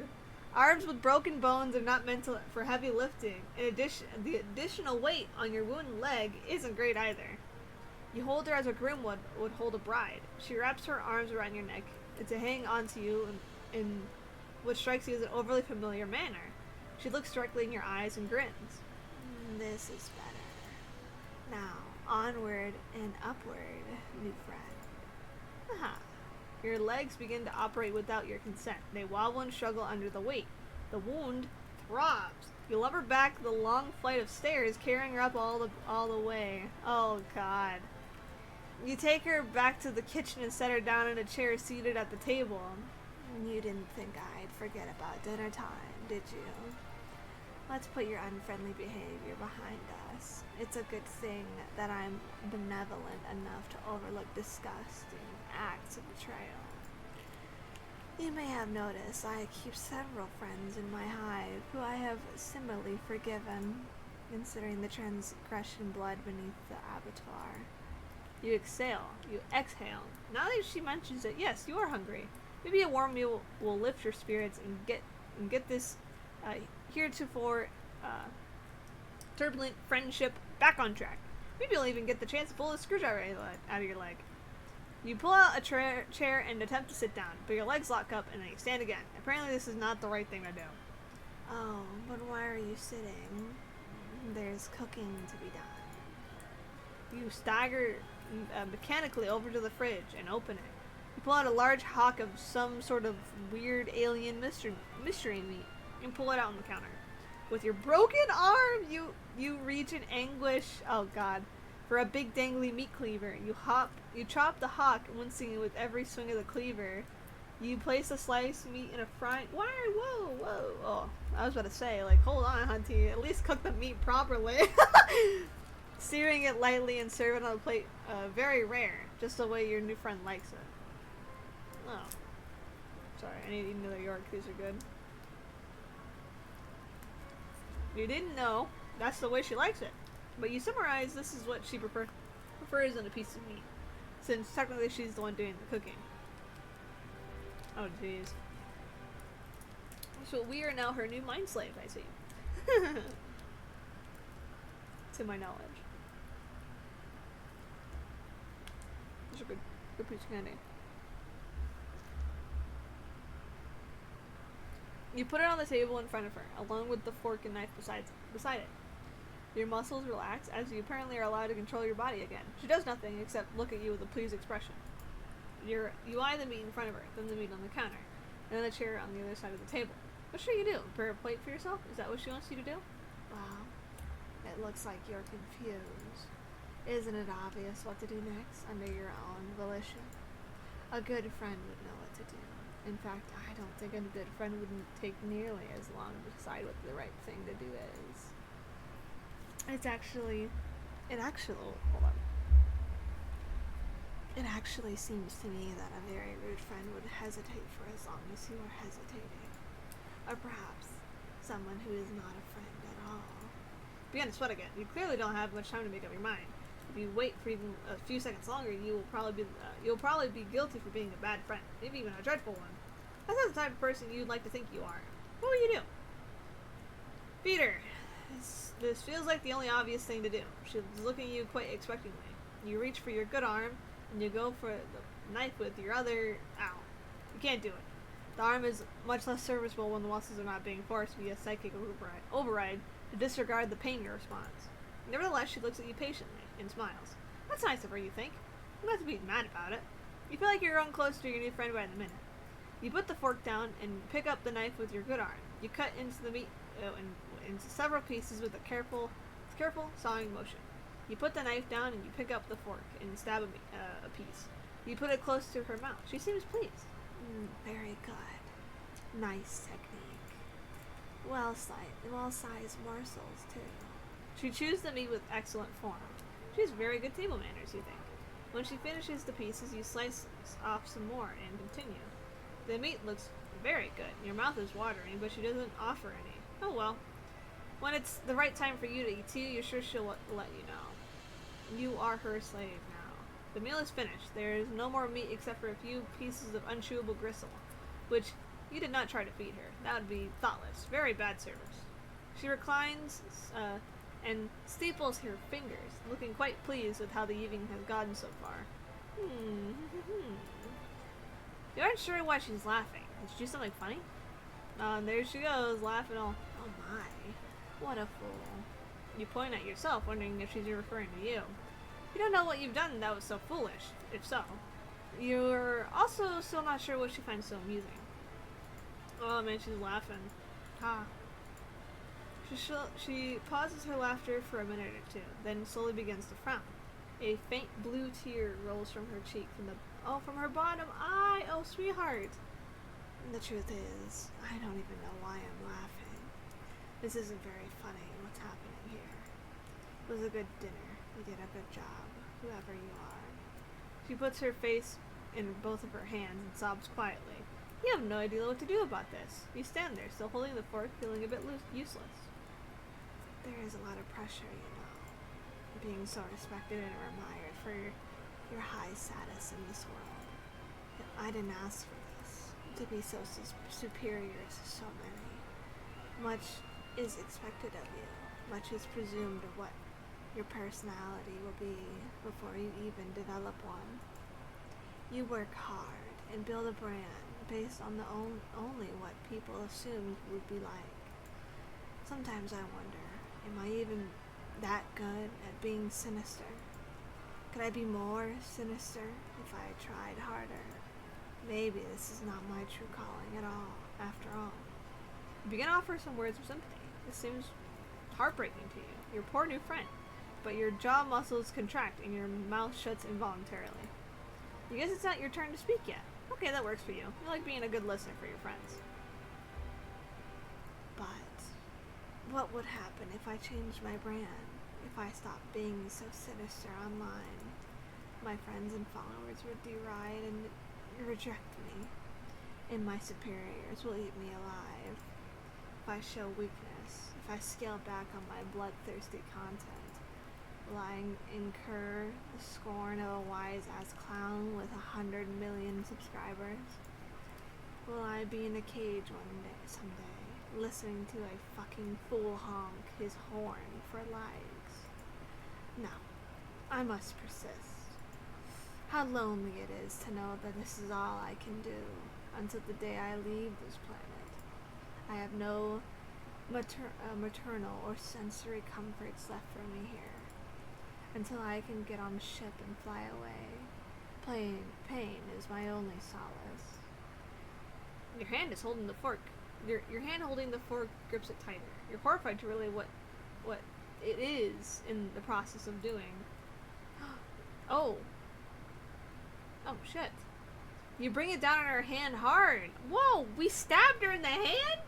You bring it down hard on her hand, which is placed flat on the table. She doesn't flinch or react in any way. 3 trails of cerulean blood flow from the tines where they pierce her skin. This isn't very friendly, you think, but then again, you weren't the one who did it, were you? You were so confused. My subscribers are not real friends. They adore me only for my sinister content, the show I provide, the wicked, infectious laughter. I get jealous of them sometimes because they think they get to watch my content. It must be thrilling, I think, but maybe I'm just jealous of them because they get to be the people who aren't me. This is fucking deep, I know. Apologies if you cannot relate. She pulls the fork out of her hand and lays it gently on the plate of gristle you didn't feed her. The people downstairs in their cages aren't my friends either. They act like they're my friends though, and sometimes I even believe it. But they don't want to be friends with me. Nobody does. The only person who's ever really want to try to be my friend, who's ever tried to be, is you. You clear your throat and point yourself innocently. That's it. I've decided. You've passed the test. You will become my friend, officially. As such, I think the reward is in order. You are overjoyed. Your heart starts racing. You can't believe it. A new real friend. But you don't have much time to enjoy this achievement. Your body is doing something again. You bend down in a trained motion and pick up the plate and fork. You position the plate over your wide open mouth and scrape in all the remaining gristle. And begin to chew. Oh no. Your mouth humors the act of chewing for 2 seconds, then you swallow it whole in one painful gulp. Tastes like friendship. Oh, buddy. Oh, buddy. And she's depressed. Alright, we got 2 characters down, I think. Yeah, 2 characters down. You found out that being a cerulean blood is hard, nobody understands. You discovered the simple joy of being of savory bundleites. Befriend everyone. Wow. Okay, close menu. We'll start again, I guess. So that was it, and then now these 2. Official count reviews. Cool. Man, there's a lot here, huh? actually enjoy these. So let's go to volume 2 now. Alright, let's continue, shall we?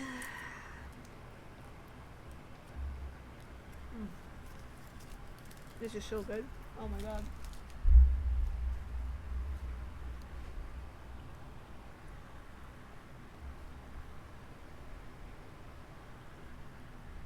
You stumble through the streets of the strange alien world. Ever since you crash landed on this hostile planet, you have been desperate. Desperate for information, for provisions, and possibly a bit of medical attention. Along the way, you've had some laugh, embarrassing missteps, and maybe even an encounter with alien made products. You don't really want to get into it. What you do want to get into is friendship. An entire planet of endless friend opportunities awaits you.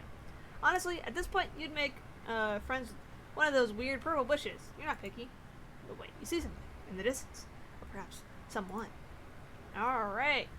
These are two. This is a blue blood. She is an artist. This guy is a gamer dude. I fear he is going to be fun to voice with. So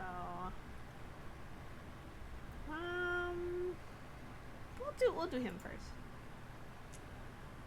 Yes, a potential new friend approaches, and they almost look as messed up as you are. Well, what the fuck, Lamau? You an alien? You nod enthusiastically. You sure hope your prospective new friend is comfortable with extraterrestrials. Things will get pretty awkward otherwise. You should really not be outside, Lamau. Freaks like you get picked off by drones in a hot second. No offense, Lamau. You don't like the sound of being picked off by drones. That would really inhibit your companionship plans. You hastily explain on this to this strange one-eyed troll that you crash landed on this planet and you are in desperate search for a friendship. Your plight seems to move them. Oh, well, shit. Really don't have anywhere to be. I promised myself I wouldn't do anything cool risky. What the hell? Wow. Come with me. Name's Sarava, by the way. You follow Sarava down the twisting stretch of road. Wow, this is going great already. You bet you'll have a new friend in no time. Oh, we're in his crib. Alright, here's my hive. You can hide out here for now. I got a lot of followers who are pretty into aliens. They might even get a kick out of this, Lamau. You look around Sarava's hive and awe. They sure seem to have a lot of batshit crazy taste in home decor. Check out my aesthetic. I worked pretty hard putting this place together. It's all about the look in your BG. When you're streaming, Lamau. You know what my fans think, I live in a fucking dump and spend most of my days depressed and crying, Lamau. Yeah, Sarava, you wanna talk about it, bro? You like Moisture Wave? Alright, let's save here. What the fuck is Moisture Wave? I don't want to piss him off. I'd be like, oh yeah, I love it. Because I kind of think I know what he's talking about. Let's do that. Let's love it. You have no idea what the hell a Moisture Wave is, but you don't want to offend your new friend. You tell him you love it. And word. I'm actually chilling some chill beats as we speak. Check it. They gesture towards the screen, strangely bulbous alien computer. On the screen is GrubTube channel. Lo-fi, aesthetic, incubated beats. Wow, they sure have a lot of subscribers. You asked them if they drew this very nice anime girl they're using as splash art. Nah, I just ripped it off of some Eastern Altarian movie and recolored it to look like me. I fucking nailed it, Lamo. Yeah, dude? You nod vicuriously. This is very impressive. Yeah, I'm kind of a big deal online. Kind of big fucking deal online. I built my own streaming empire. Worked my ass off, Lamau. Nursing these beats to health from tragically ill sample loops. It's not all fun and games though. The life of a popular online guy. You can't even imagine the hardships I've gone through. All in the name of lo-fi chill hop, aesthetic moisture wave beats. That shit keeps me up at night. Sarava looks in the middle distance pensively, their one eye filled with poignant emotion. You never knew the life of a streamer could be so vaguely filled with torment. You're moved to cry a single tear. Yeah, bud? Yeah, you get it. You're really vibing on my emotional frequency, my dude. You know you gotta suffer for popularity. You nod enthusiastically. You don't think you've ever particularly been popular, but you're very good at suffering. This is going great. I wish I could say more. Really, all my emotionally vulnerable and share my tragic backstory, but ever since the incident, it's been so hard to trust new people, Lamel. You feel me? The incident? This is so tantalizing. You just know that if you want to make a new friend, you're gonna have to get them to confess their deepest insecurities and embarrassing secrets to you. That's just how friendship works. Yeah, bud? You place a sympathetic hand on Sarava's shoulder. You know what, dude? You really want to be friends? Yes! Yes! You can't believe how pain-free and easy this experience has been. What a wonderful new friend you're about to make. You can practically feel the future bro embraces the two you surely will share. They feel good. They feel right. But you're sure you're like, if we're gonna be friends, we got to work on your look. Your aesthetic is basically hot garbage right now. Lamau. My followers can't see me hanging with a fucking rando like this. I'm sure you understand. You're unsure who you follow. What's wrong with your look? You always had a simplistic charm, a face you could put on a logo. You're not sure if you're ready to change up in the tried and true classics for this new finagled teen, but you are so thirsty for Sarava's sweet friendship nectar. Dude, what's going on, bro? You need to taste it. You have to taste it. With a friend like them, you could really go places. You could be someone. You could finally be down with the hip youth of today. Oh, brother. You tell Sarava you're willing to try anything to get into the esteemed ranks of their friend list. Well, damn. Hold on, I've got an idea, Lamau. Follow me. Sarava leads you to a winding stairs of their hive. Lining the walls are pictures of Sarava in strange poses of several different locations. They are surrounded by a few trolls you don't recognize, in similar silly fashions. Fellow members of the Moisture Wave community? I really gotta take that shit down. They're all dead to me. Well, you want to ask if they're literally or not. You never know with trolls. But you gotta keep your mouth shut. Best not to offend your new friend. Let's just move on and never speak of this again. I bet. Sarava leads you to a fairly large loft bedroom. This room is a little less ostentatious, I think, than the streaming area downstairs. Here we are, Lamau. Welcome to my rest block. We are gonna hook you up, Lamau. You're gonna be my new friend, you gotta look the part. For streams and stuff, you know? We'll have to make a Twitter account too. It's good for my image to have friends, Lamau. The pickings have been slim ever since the incident. This guy is crazy, bro. On the ominous note, Sarava presses a button on the wall, and a large door opens to reveal an expansive walk-in closet filled with colorful accessories and clothes. It looks like a regular batshit neon shirt apocalypse. We'll have at it, unless you want me to pick out a look, Lamau. Let's save here.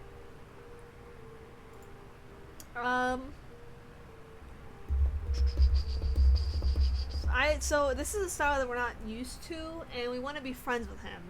So I would think we would need his approval, so let him help.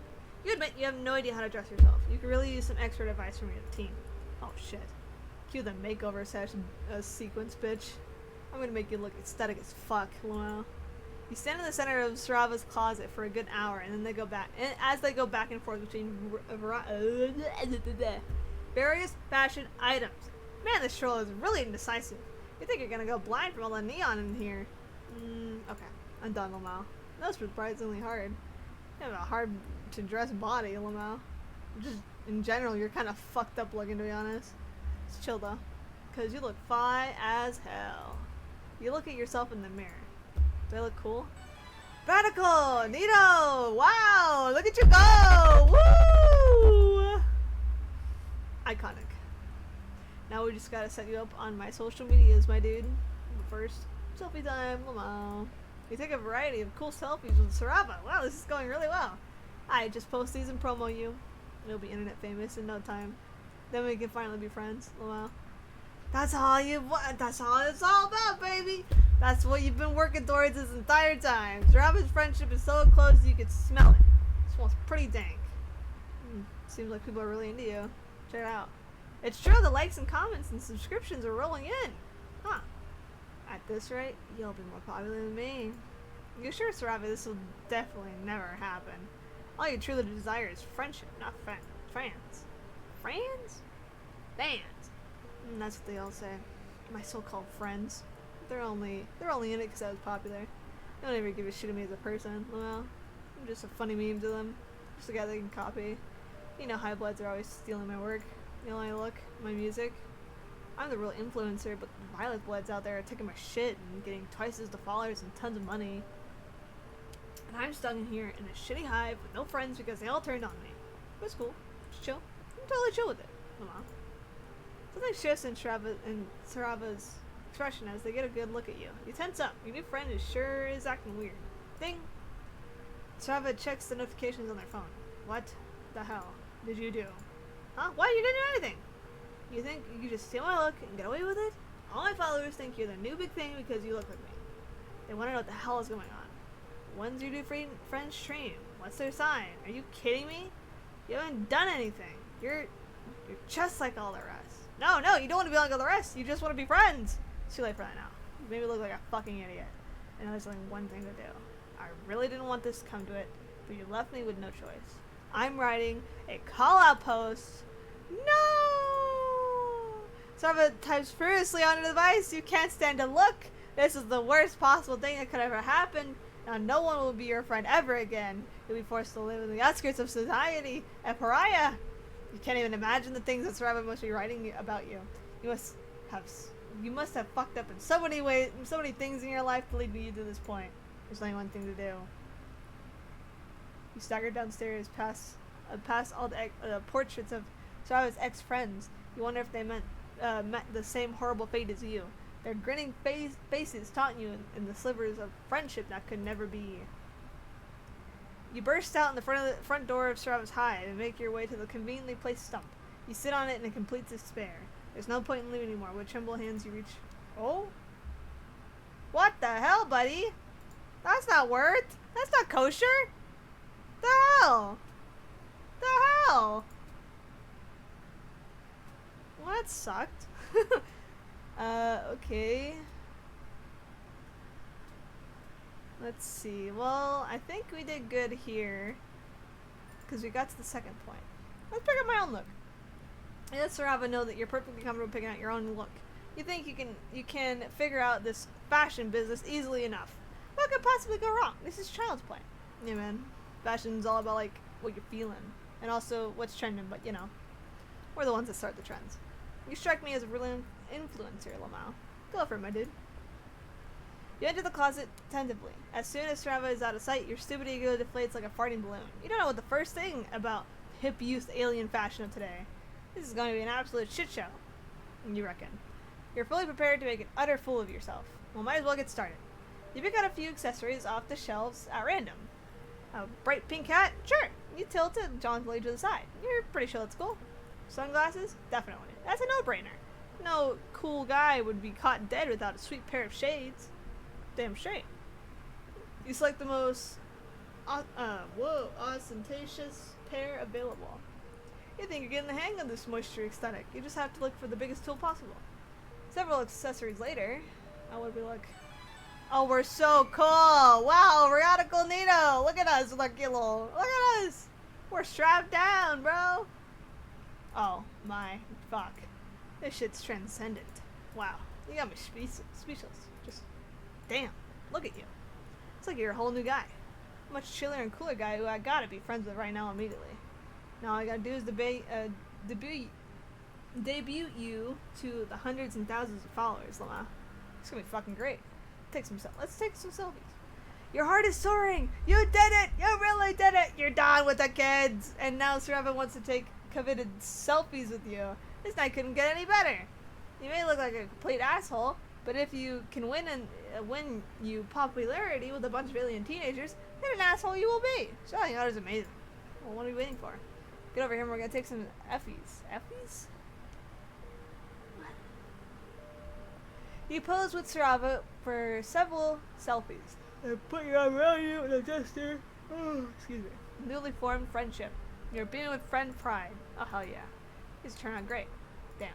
We're killing it. Now all I gotta do is post them. Sarava fiddles around with their phone for a while. You're so nervous. You've never been internet famous before. You hope the new fame won't change you too much. Maybe you hope it will change you. Change into someone with tons of friends. And likes to rolling in. Oh yes. I live for this shit. Ha, one guy's asking if you want to do if you want any of your quadrants filled.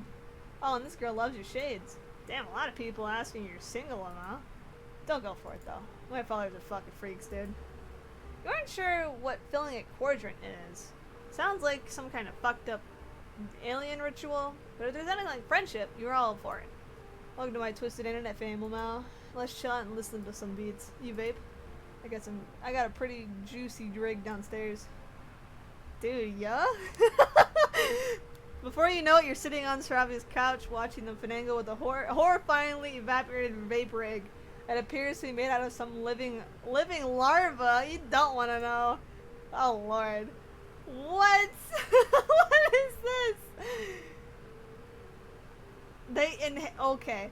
Sarava places their mouth in what surely must be the bug's, yeah, anus, let's say, and inhales deeply. The rig makes an awful high-pitched rattling noise. You think you're gonna vomit.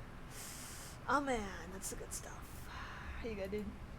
You take the trembling insect into your hands. Well, here it goes. Your final hurdle to internal friendship and popularity. You vape vigorously, inhaling as much as you can. The vapor fills your lungs immediately. It burns a lot. Uh-oh. You suddenly realize you're not quite sure if this alien juice, vape juice, is compatible with your autonomy. You could have just inhaled a bug ass full of poison like a fucking idiot. What a way to die. Your vision swims. Yeah, you got it. Just hold it in, Lamau. Tears stream down your face as you hold in a double lungful of insect gas.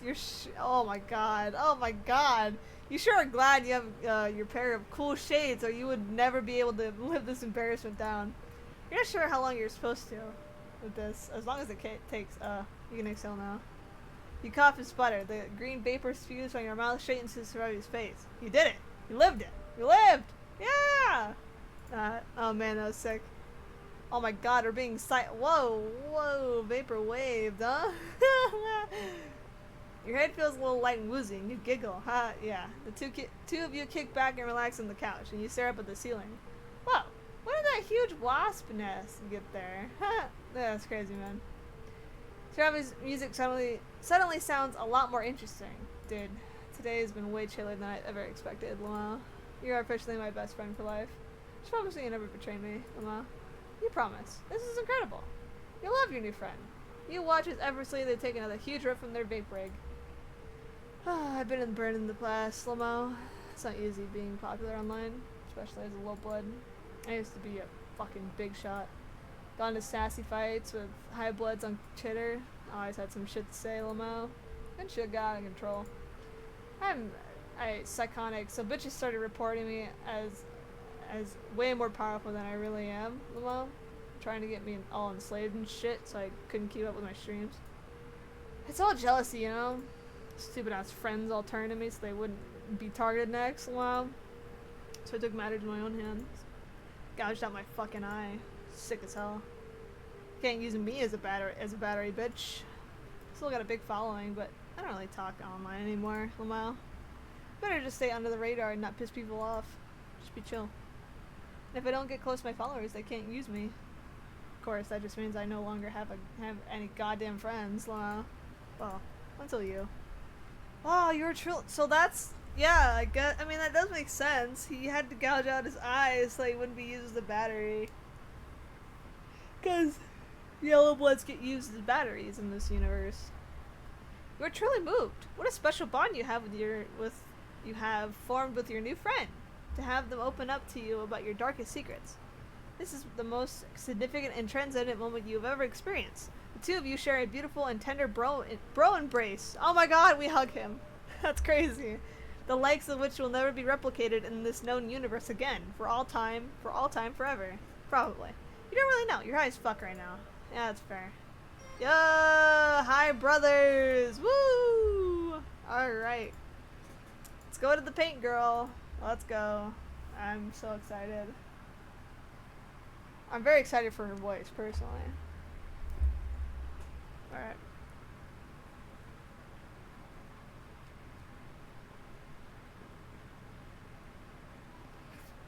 Alright.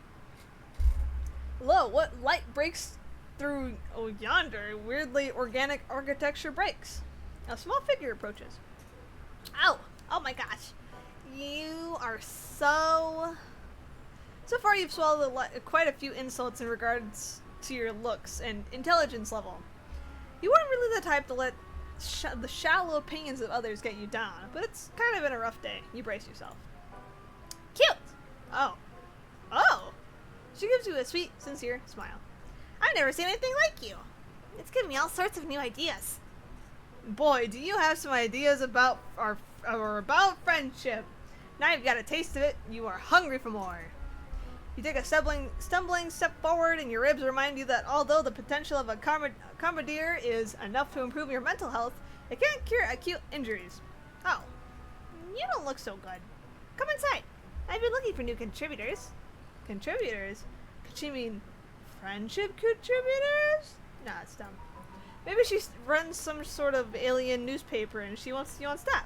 She looks a little young for that, but what the heck do you know about alien management hierarchy? You follow her to a nearby building, and now that you're looking up the ravenous hunt for companionship, you've wandered into kind of upscale part of town. There's a lot less garbage and people collapsed in the street. You see one of those spiky robots things, but it's washing a window instead of shooting a laser at a group of children. If that's not high class to you, I don't know what is. Before you can follow her inside, she turns around the threshold, blocking your way. Real quick, you don't happen to be an artist, do you? Artistry? Well, as a matter of fact. Let's save here. We don't need you anymore, because we finished you. Tell her, yeah, it isn't your whole deal, but you've known to dabble. I don't think this guy actually, is an artist. I think he's just a weirdo that likes, friendship. So, no. Oh, good. Friendship between artists can be so fraught.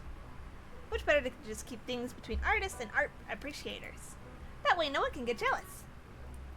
The girl's smile widens even further, and you feel an unbelievable rush of joy. You finally found someone who isn't a total fucking maniac? And she brought up friendship without having to mention it at all. It puts a spring in your step.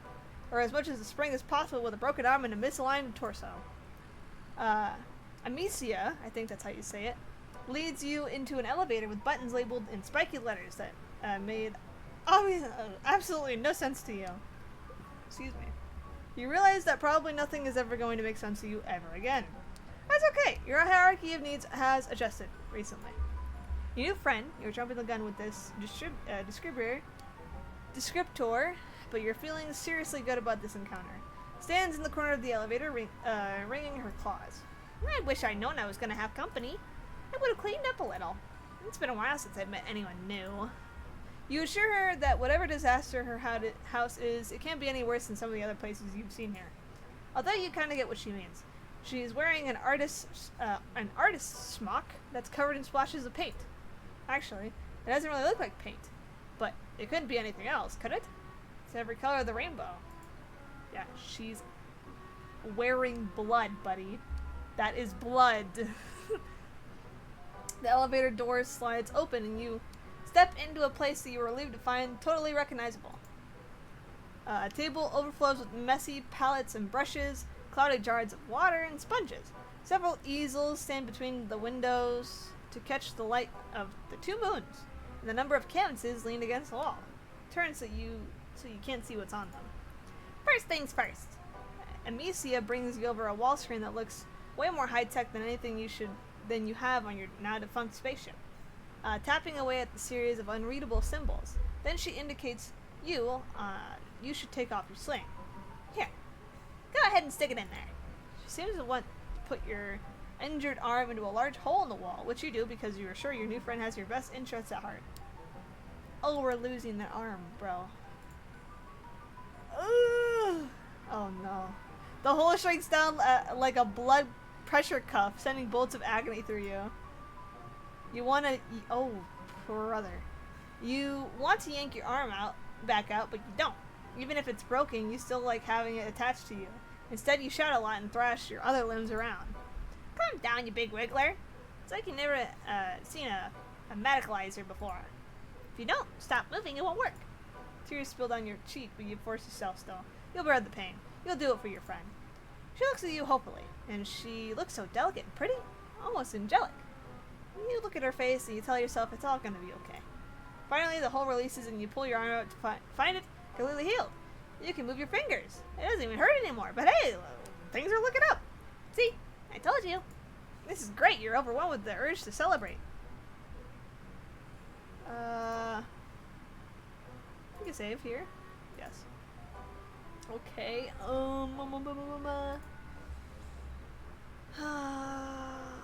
Be chill about it. Get excited and dance. I mean, we're not close. And if we dance, I feel like we're gonna spill something. So let's be chill about it. You thank Amicia profusely, but you manage to keep it strictly to the verbal sort. Medicalizers are great. This is a part of the city is great. You really need to get more rich friends. You tell her about this, throwing in a compliment of her studio while you're at it. See, this friendship stuff is easy. I'm glad you feel that way. You're obviously really strange and under-socialized. But you don't seem like a complete cultural idiot. Plus, I think it's really endearing how helpless and trusting you are. You laugh, slightly unnerved.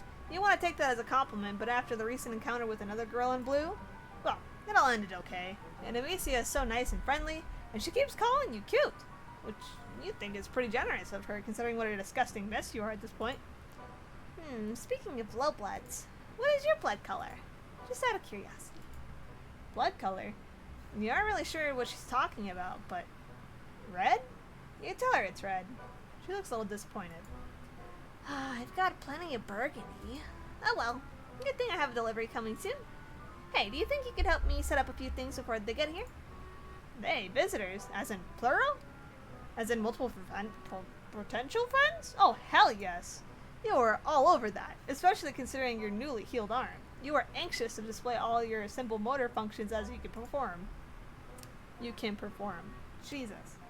Amicia gives you another radiant smile. You live for those smiles, man. They're just so full of the glowing fucking nectar of bromance, man. Perfect. Let's do this. Work always goes faster with two pairs of hands, after all. Yes, absolutely it does. And even if she seems to mean her hands are pointing while she tells you to put things away, you're totally fine with that. Your ribs are still kind of killing you, but you swallow that pain. You're getting pretty good at that. Too bad you can't stick your whole torso into that magical science fiction hole in the wall. Well, maybe you could, but not right now. Right now you got a friend to help. Amnesia instructs you to clear all the furniture to the edges of the room and lay down a big purple tarp. Apparently tarps aren't blue on this planet. Amnesia answers her phone and buzzes open the apartment door. She runs over to the elevator with squeals of delight. They're here! Sorry I get so giggly about this. It's just been a while since I've had any new paints. Wait, paints? That's what's coming? Not thinking about it, there's something pretty crucial missing from this whole artist aesthetic she's got going on here. There aren't any paints. No tubes, dribbling color, or pots in their own tops left partially unscrewed. There aren't even any pencils. The elevator opens and two trolls come in. They have pretty similar shaped horns that are almost the exact height. Brothers? Do trolls have brothers? From their uniforms and the douchey swaggering way they walk, you get the idea that there's some sort of law enforcement. Jesus. That and the third troll is in handcuffs, the way that they are dragging between them. Thank you guys. You always bring me the best materials. They don't say anything. They just bring the third troll to the center of the tarp and force them in a kneeling position. Then they bow to Amnesia and leave the way that they came. Oh, her axe! This doesn't look great. Even before Amnesia runs out of the room and comes in with an axe twice the size of her whole body, you are not loving this. The troll on the tarp trembles and bites back a sob, but they don't say anything or try to run. She isn't really going to do what it looks like, is she? You can't bring yourself to believe that this cute alien girl is going to straight up axe murder a dude right in front of you, presumably to finger point with their blood. You stammer something to this effect. Amnesia laughs. I don't use my fingers. I'm not a fucking animal. She considers you for a few moments, tapping a claw against her mouth. I know. You can help me. I only ever let one person help me with my work, and she's out of town right now. But you and I have a connection. You feel it too, right? You do. God, you do. You've been feeling it so much lately for everyone you meet. You thought you had maybe come across someone who readily accepted your platonic longings without putting you through the ringer first. You do want to help me, don't you? You do. You want any more than that. You want that more than anything. Amicia looks at you solemnly. Why don't you do the honors? She holds her axe. Yes! Sweetheart, love of my life, I want you to kill this fucking guy. I wouldn't stop for just anyone, but I can tell how special you are. You're trembling. The troll in the tarp is also trembling, but unlike you, they seem to have accepted their fate. Slowly, inevitably, you hold out your hand for the axe. Anicia gives it to you with a smile. God damn it! You forgot how broken your ribs are and that you're human and can't just pick up a gigantic fucking axe with one hand. You drop it and it bounces away from you, like way more than you think an axe should probably bounce. You look up at Anicia where you are doubled over in pain and shame. She laughs and scampers over to retrieve the axe, once again swinging it up without any signs of strain. She doesn't have any visible muscles. What is this girl made out of? Oh, how silly of me. You seem so culturally advanced that for a second I forgot about your natural inferiority. Here, I'll give you a second chance. You nod. Yes, please, a second chance that doesn't include committing gruesome murder. Usually, I just use chains, but I've got a better idea. Oh, God. Oh, God. You get what she wants you to do. You hesitate and Amnesia's smile gets even sweeter. Sweet like poison. Oh? You don't want to help me? The dark crinkles beneath you as you kneel. You grasp the troll's shoulders and mumble an apology. They continue to say nothing. Amnesia is sharpening her axe, which already looks pretty damn sharp. Hold on tight. You try. You really do. The problem is, you try to hold on tight, but at the same time, you try to drag the troll out of the way. Some buried instinct to try and preserve life rising up inside you. You're weak and injured, though, so all you end up doing is just flapping the both of you a little to the side. Instead of coming down on the neck in a clean slice, Amnesia's axe glances off the troll's collarbone, mortally wounding them instead of killing them outright. Now, you don't know why. Okay, so hold on. So he's grabbing the guy, right, holding them in place. He's also green blood, hilarious by the way. Holding them in place, and he tried to jolt them into the side. That didn't work though, and now she cleaved into his fucking collarbone? Okay. And now, you know why they have not been begging for their life. They don't have a tongue, so they can't beg, but they sure as hell can yell and thrash and bleed olive green alien blood all over you in the tarp. God, there's so much blood. It's just spurting everywhere. Jesus Christ, you're such an idiot. Why couldn't you just commit? Now you're covered in dying alien, and so is everything else. Amicia, the work table, and the most direly the canvas is leaning against the wall.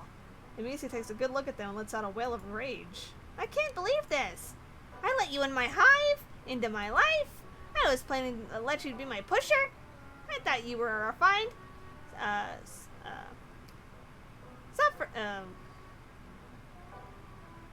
sophistocrat.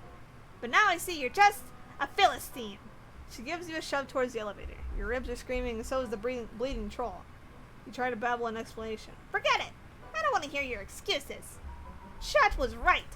If you want someone killed right, you just have to kill them yourselves. You ride the elevator back down, kneeling in a pool of blood and failure. No! Terrible at murder! Okay, we can get excited. You try to resist the urge to celebrate. You fail to resist the urge. You take Amicia by her tiny hands and twirl her around the studio. Or you try to. You forgot about your busted ribs. You are sure doing that a lot. You let go of Amicia and go careening into one of the tables. Thankfully not the one covered in art supplies. You hit a corner and go down on your already incredibly sore ass. This is what you get for acting like a huge fucking tool in front of your new friend. Are you okay? Was that some sort of ritual rite of healing I've never heard before? You shrug against the floor. Amicia leans down and picks you up bridal carry. Whoa, sweetheart. Despite the fact that she's about half your size, it makes your ribs hurt, but what doesn't nowadays? Amnesia lays you down on a weird lumpy couch. Are you sure you're okay? You look a little... She trails off to nothing. She's looking at your left arm, which you have drapedly... Oh, hold on. Which you have draped over yourself awkwardly to sort of try to hold your torso together. Excuse me. That color. At first, you think she means the color of your skin, which is different from her light gray. Then you think she means the truly fantastic buffet of bruises you got going. Then you realize then you realize that your prancing idiocy managed to scrape up the inside of your arm. Blood oozes struggling from the wound. Amnesia dredges the finger through it. You're half expecting her to put it in her mouth for this to become a whole cannibal situation. Well, since you're at the same species, it really wouldn't be cannibalism, but still, no thanks. Instead, Amnesia just holds her finger up, the drop of blood trembling on the tip. This color. I've never seen anything like it. She dashes off to one of her tables, pulling off a sketchbook and dragging her finger down. Your blood paints a rusty line down the center. She lets out a little squeak of excitement. This is amazing. What, red? Not red. There are a million dirty little rusties swarming all over the city. I'm drowning in red. This is crimson. It's incredible. You must be some sort of mutant. You're really lucky I found you instead of one of the drones. Lucky? You? Ha ha! Yes, very lucky, the luckiest. Though your arm is healed and you're not out of whatever doubtlessly weird weather happened on this planet. Maybe Anisia's right. Maybe you're lucky. Close your eyes and try to breathe. Zen yourself out. Really center yourself in your own body and all that garbage. Then you open your eyes and wow, you sure aren't centered anymore. The fact you roll away completely to your left as you try to get away from Amnesia, who is back and standing over you with a gigantic axe. Watch out! Amnesia grabs you, drags you back up onto the couch, and plants her hand on your solar plexus. Whoa. Oh. Sorry, gamers. I was completely distracted. Amnesia grabs you, drags you back up onto the couch, and plants her hand on your solar plexus, effectively pinning you down. You'll hurt yourself if you keep flopping around like a beach blubber beast. You want to be friends, don't you? You want to help me with my artistic aspirations, right? You get the feeling she might just trying to manipulate you. Just a tiny little suspicion. It's possible Amnesia has recognized your intense craving for companionship and is trying to exploit it. You don't like being suspicious of a new friend. That's a pretty big axe. I don't know what you've got so worried. I just want to show you my axe. Oh, of course. Makes sense. It really is a nice axe. You hold your hand out for it, but of course it's too heavy for you, and your hands are all sweaty, and you fumble it. Fumble a really sharp weapon. Nancy tries to catch it before it's too late, and somehow whoa! Somehow, in all its wiggly struggle, you end up getting cut. Like, very cut. Across. Oh, no! In fact, you don't think she could have ended even better if she was trying. Oh dear. Hard agree. Don't struggle. You hurt yourself more, you silly. You don't want to do that, do you? No, you definitely do not want that. Not after all Butterfinger's proven to be.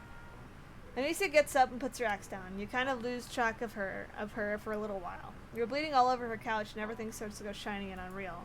She comes back with a couple little jars that she uses to catch your blood. That's a good idea. You sure are making a mess. You wonder if there are specifically blood jars. They look like jam jars. Alien Jam. Space Jam. God, you love that movie. It's been so long since you've seen it. It's definitely the best PG movie about basketball. Way better than that one with the dog and the clown. Do they even have basketball here? Ask Amicia. She just shushes you and brushes your hair back on your forehead. She keeps smiling and saying comforting things. God, she's such a good friend. Before too long, you do what is honestly a goddamn shock you haven't done it for now. You pass out. When you come to, you are propped against the wall in a weird way that you wouldn't love even if you were an invalid. And both of your arms are jammed to the hole in the wall. In the med hole. The glory hole of well-being. The magic sphincter. Ooh, that's a good one. You grunt and pull your arms back out. They're healed. The cuts in your wrists are just two pink faded lines. You take a step away from the wall and immediately hit the ground. You may not be actively dying anymore, but you did just lose like half the blood in your body. God, you're tired. A little giggle, giggle makes you turn around or roll over since you're still on the floor and probably not getting up anytime soon. It's fine. You've met worse floors in your life. Amnesia is sitting at one of her easels, her hair pulled back beneath a scarf and little round glasses perched up on her nose. A jar of your blood sits next to her as you watch her dip a brush in. I'm glad you're awake. I was a little worried I'd actually killed you back there. And she laughs, and you laugh along with her.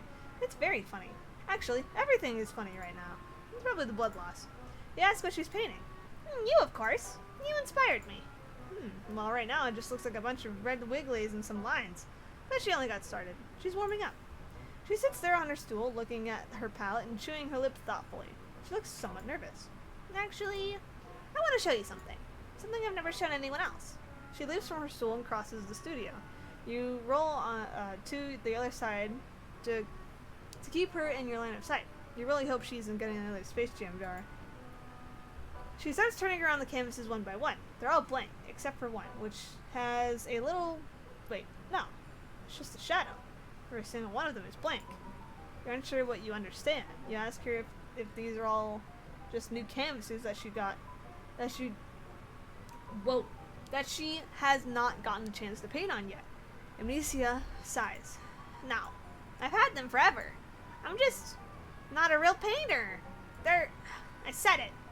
She buries her hands in her face, talking between her fingers. I'm really good at the other parts. The materials and the studio. I even make all my own paints. I just never do the actual sitting down and doing art part. She looks so despondent. Alright? You wish you could do something, but you really don't know that much about art. You probably can't stand up yet. You tell her that she looks like she's moving in the right direction at least. You don't even have a studio or any brushes or stuff like that. Of course, you have no aspirations to be a painter, but you leave that part out. That's just it. I feel inspired for the first time ever. I think that you're messed up, disgusting mutant blood. There's really no other explanation. She takes a knee beside you, picking up one of your limp hands with her. They're cold, like she's been pressing them to a glass window in the winter. Usually, I just finish off my contributors quickly. I don't have time to deal with a bunch of injured lowbloods moaning around my studio. But I couldn't just use your blood up all at once. You're far too special for that. You gaze at Amnesia. A mist has descended over your vision, and it isn't even the mist of imminent death. I have to keep this precious blood safe. I think you might be my muse. You will never escape. Yay! Perfect. I think that's 4 friends now. Yeah, look at that. Okay. I think... Oh, my head hurts. Also, that one part in that, like with the yellow guy. Jesus, dude. I didn't know we were going that deep. Holy. But I think that's gonna do it for the time being. I think... let me do this. Let me do it to right here. Or maybe a little bit less. Where's 2? I want to find 2.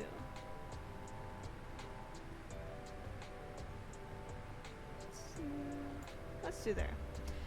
I think that'll be it, gamers. I hope you enjoyed the stream and my terrible talking. I think that's what I'm gonna do with Friendism. I think I'm gonna do 4 characters every stream, so I can, get there slowly and surely. And yeah, I hope you enjoyed. I hope you liked me yapping. Hope you had a grand old time.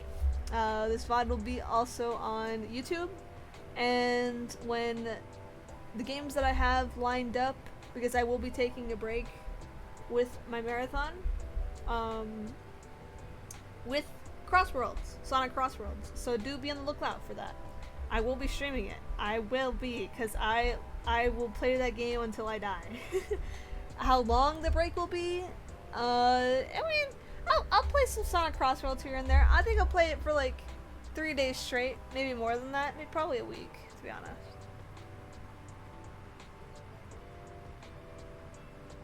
Maybe I'll do it like the start of the stream, and then we'll just go into friendism a little bit later. Who knows? But be on the lookout for that. So yeah, hope you guys had a fun time, and I'll see you next stream, which should be not this Saturday. That stream will actually be canceled because I have some stuff to do. But I will stream Sunday, and then the schedule will be Wednesday, Saturday, and Sunday. So yeah. So see you guys later. Bye.